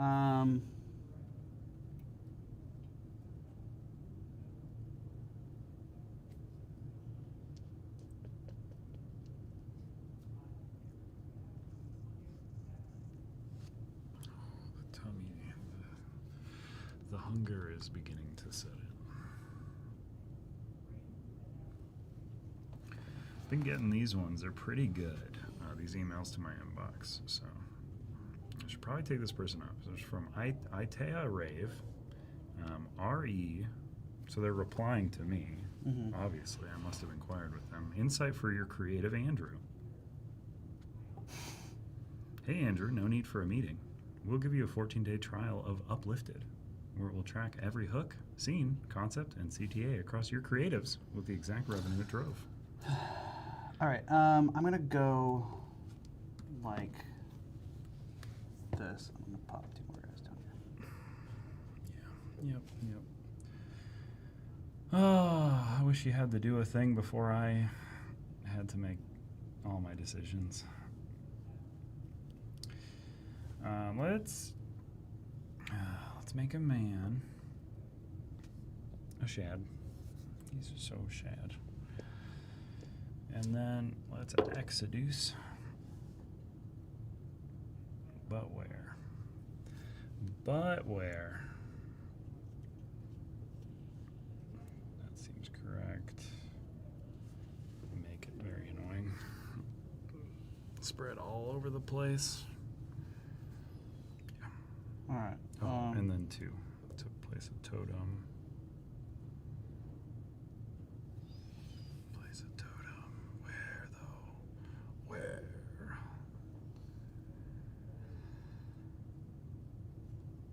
Interesting.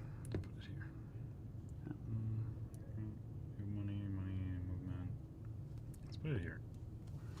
That seems You know, the that's most annoying. the best thing to do. Yeah. Yeah, well, that I can't be. But, I was like, I I was- think I that. had a plan I think there. that's a shutout. yeah. Okay. Well, let's just see what I'll do. Let's see. here. Let's So, see. I still need 7 points. All right. I'm only getting 4 from the center. Yeah. Okay. I'm gonna. Read more emails, Andrew. That's a great idea. I agree. I like to read my spam emails. I'm gonna Exodus They're, with these they're two. good. Sometimes they'll think I'm Mr. A. Santoro. Sometimes Mr. Chip Theory is a good one that I'll get sometimes. Mr. Chip Theory, we have all these toys that you could manufacture if you want. These guys are gonna go in here. They're gonna go. So they go here and here. So they're gonna move both in here for their second movement. So so these guys are gonna damage. You have to roll elusive for both of them. Gross. So region 2. Yeah. Dead. Boo. Region 3. No, you're failing me in this moment. Then I get to move again. So I'm gonna go.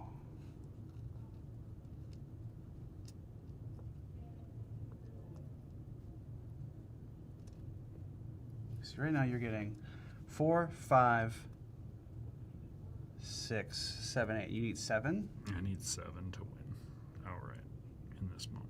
I'm also getting. Oh no, that's tied. I'm not getting that one. Okay. Then I'm getting 4 on the center. I don't think you have much to do about that. I like this. We're gonna go.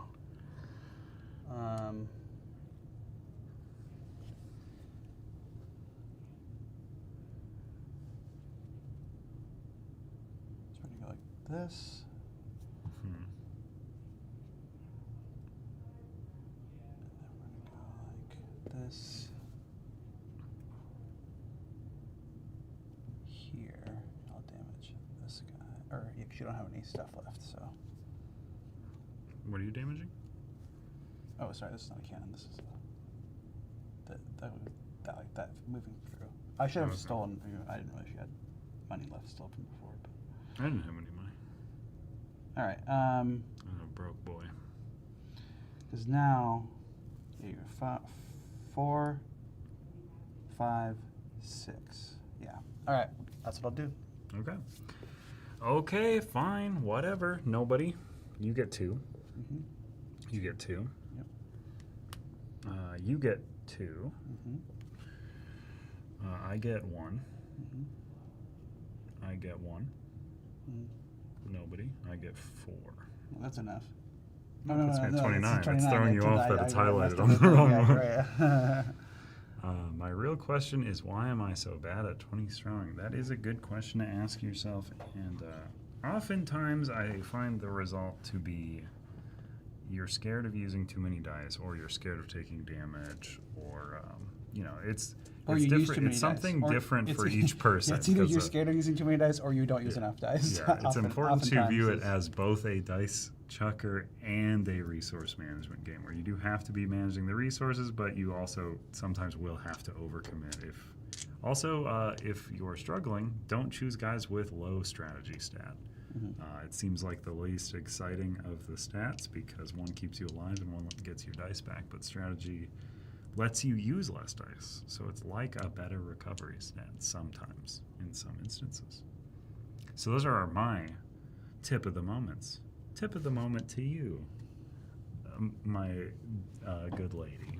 All right. All right. Okay, so that's the token. Sporals. Nothing. You get a free attack. Oh yeah, I forgot. I started doing groundwork.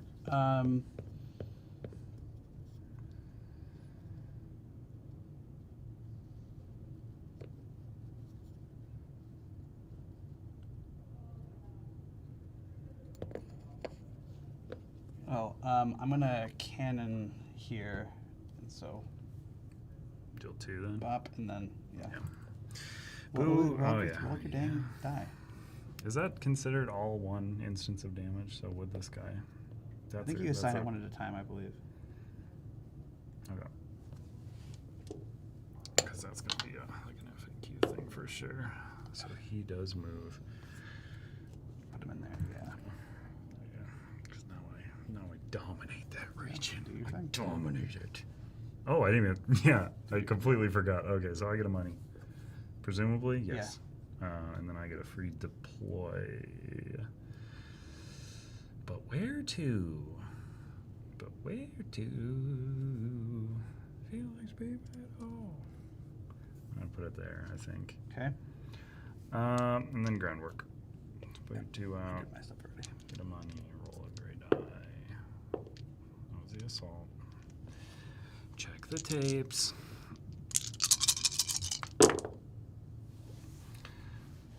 Nothing I can deprive you of. Attacks. I don't do good attacks, but you do good attacks. You already have so much violence. Oh. Oh. Give me the money. Show me the money. Dang it. The whole strategy falls apart. Give me a move. Give me a move.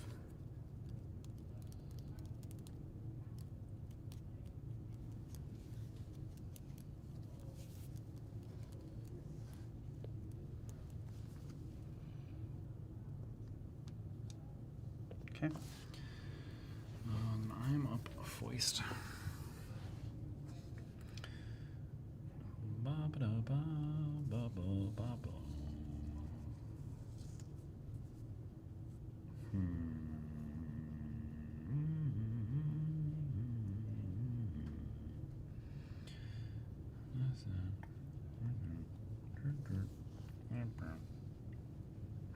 So let's assault this cannon. Yeah. I'm realizing I had the solution in my head for all the damage I was worried about all along. I should put a totem down before you take me out of places, but where?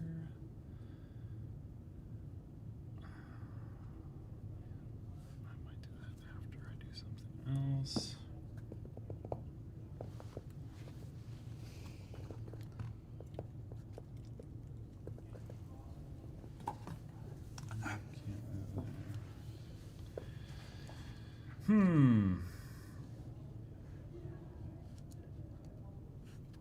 Let's move 2 into here. Spend 2, put a totem down. 2 there. And that's the thing. That's all the things I can do.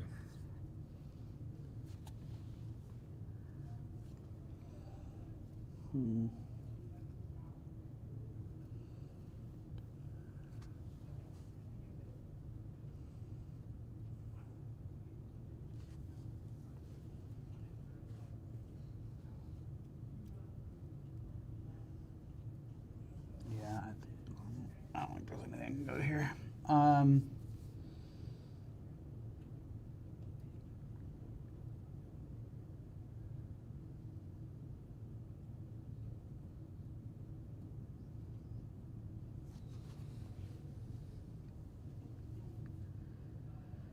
think the only thing to do at this point is to try and like win harder than me. Right. Just because the center is ironclad. Go.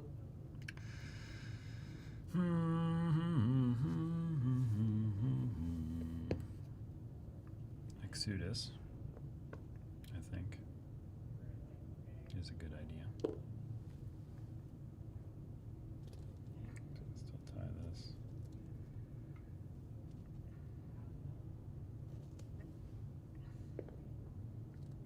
One more do it.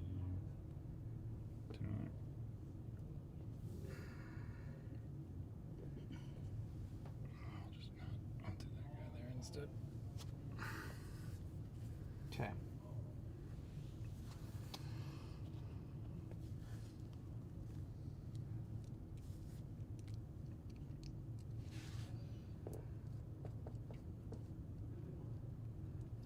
So you don't have any left. You don't have any. No, that's the big weakness of me exodusing right now is you get to take 3 turns without me doing anything. And more if you attack with the captain. Which you know I'm going to, baby. Oh yeah. Alright. With the way these sculpts and colors look, my Ramakai look like an infection on the board. Like they're just spreading like a disease.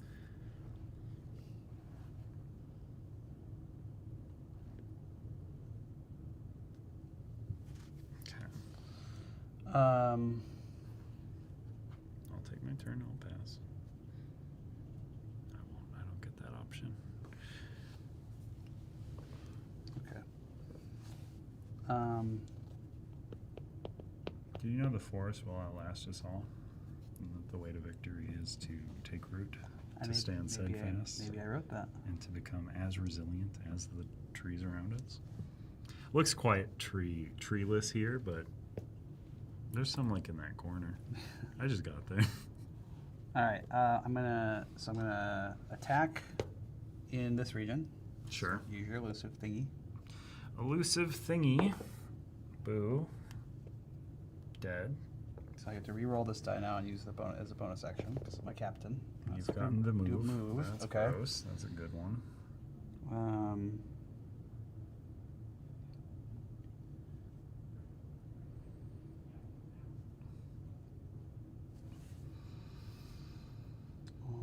that is annoying. That is actually an annoying one.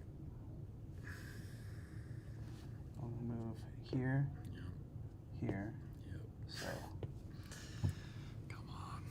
Come on, annoying result. No! All right. Oh, beans. The luck is turning in the last moment. No, it's not. You're still winning. No, You're I'm just still absolutely winning. I'm not elusive no more. Then yeah, there's nothing else for it. So I think what we're gonna do then is we're gonna go attack there, like this little guy. So you do your elusive check. Okay, and it works on a Works one on a as 1 as well well. because of your shot being there. Hey, look at that! See, there you go. Oh, it still works though. Oh, that is annoying. Yeah, it still works, but you. Yeah. And then I'll do this to get these guys. Mm-hmm. Let's see. Come on. Come on. No. Yes, all right. Okay. All right. So final scoring. You get 2. 2. Yep. I get 1. Yep. I have 1. Over to here, you get 2. Yep. Over to here, you get 4. 4. Ugh. Oh no! Into here, I get 1. Yep. Into You here. get 2 because I don't have anybody there. Oh, I get yep. And then over here, we're tied. And then over there you get Nothing. 4. I get 4. Yep. Okay. Alright. I was so worried when I saw this giant block. All right. All right, that was the game. Woo! That was it. That's Wroth with the new faction. See, it plays just good with them. You know, it plays good with the new guys, and the new one will play good with the old guys. That's what we're showing you here. If you have any other last-minute questions, shoot them into the exchange now. Otherwise, we will be going, and we'll be back in the future. But in this moment, before this message goes through, make sure to check out our 2 campaigns that are still in, or multiple campaigns that are still in late pledge. So check out Heroes of Tamriel. I can tell you that there will be something Elder Scrolls coming out soon, and it will be on that pledge manager, and it will be at an upcoming convention of some renown. It will be on And the pledge. It will be on the pledge manager. I'm almost positive. Okay. I remember specifically asking about it, and I believe it will go up on the same time as that convention is happening. So don't get mad at me if I'm wrong, but I'm fairly certain. Nemesis hopefully is going to be shipping ahead of that very same convention, so that we can then send it to that convention and sell it there. So if you back that campaign and you're in the pledge manager, that's another one that's in late pledge. Make sure to have that stuff good to go because it is closing soon. Yep. Same with Jump Masters. If you have back Jump Masters and you have any things that you are waffling on that you may want to add them now because they're in late pledge. If you enjoy this sort of thing, make sure to like the stream and subscribe to the channel so that you can be aware of when we go live all the time. Even when we accidentally go live twice simultaneously. Probably won't happen again, but who knows? Who knows? Let us know what you're excited about with the new stuff. But this will be going up on July 14th. Make sure to follow the campaign page if you haven't already, and we'll be back for more in the future. I'm not seeing anything else other than the Nemesis ship day, which we have said is, we don't have a set date, but it's hopefully very soon. Hopefully very soon.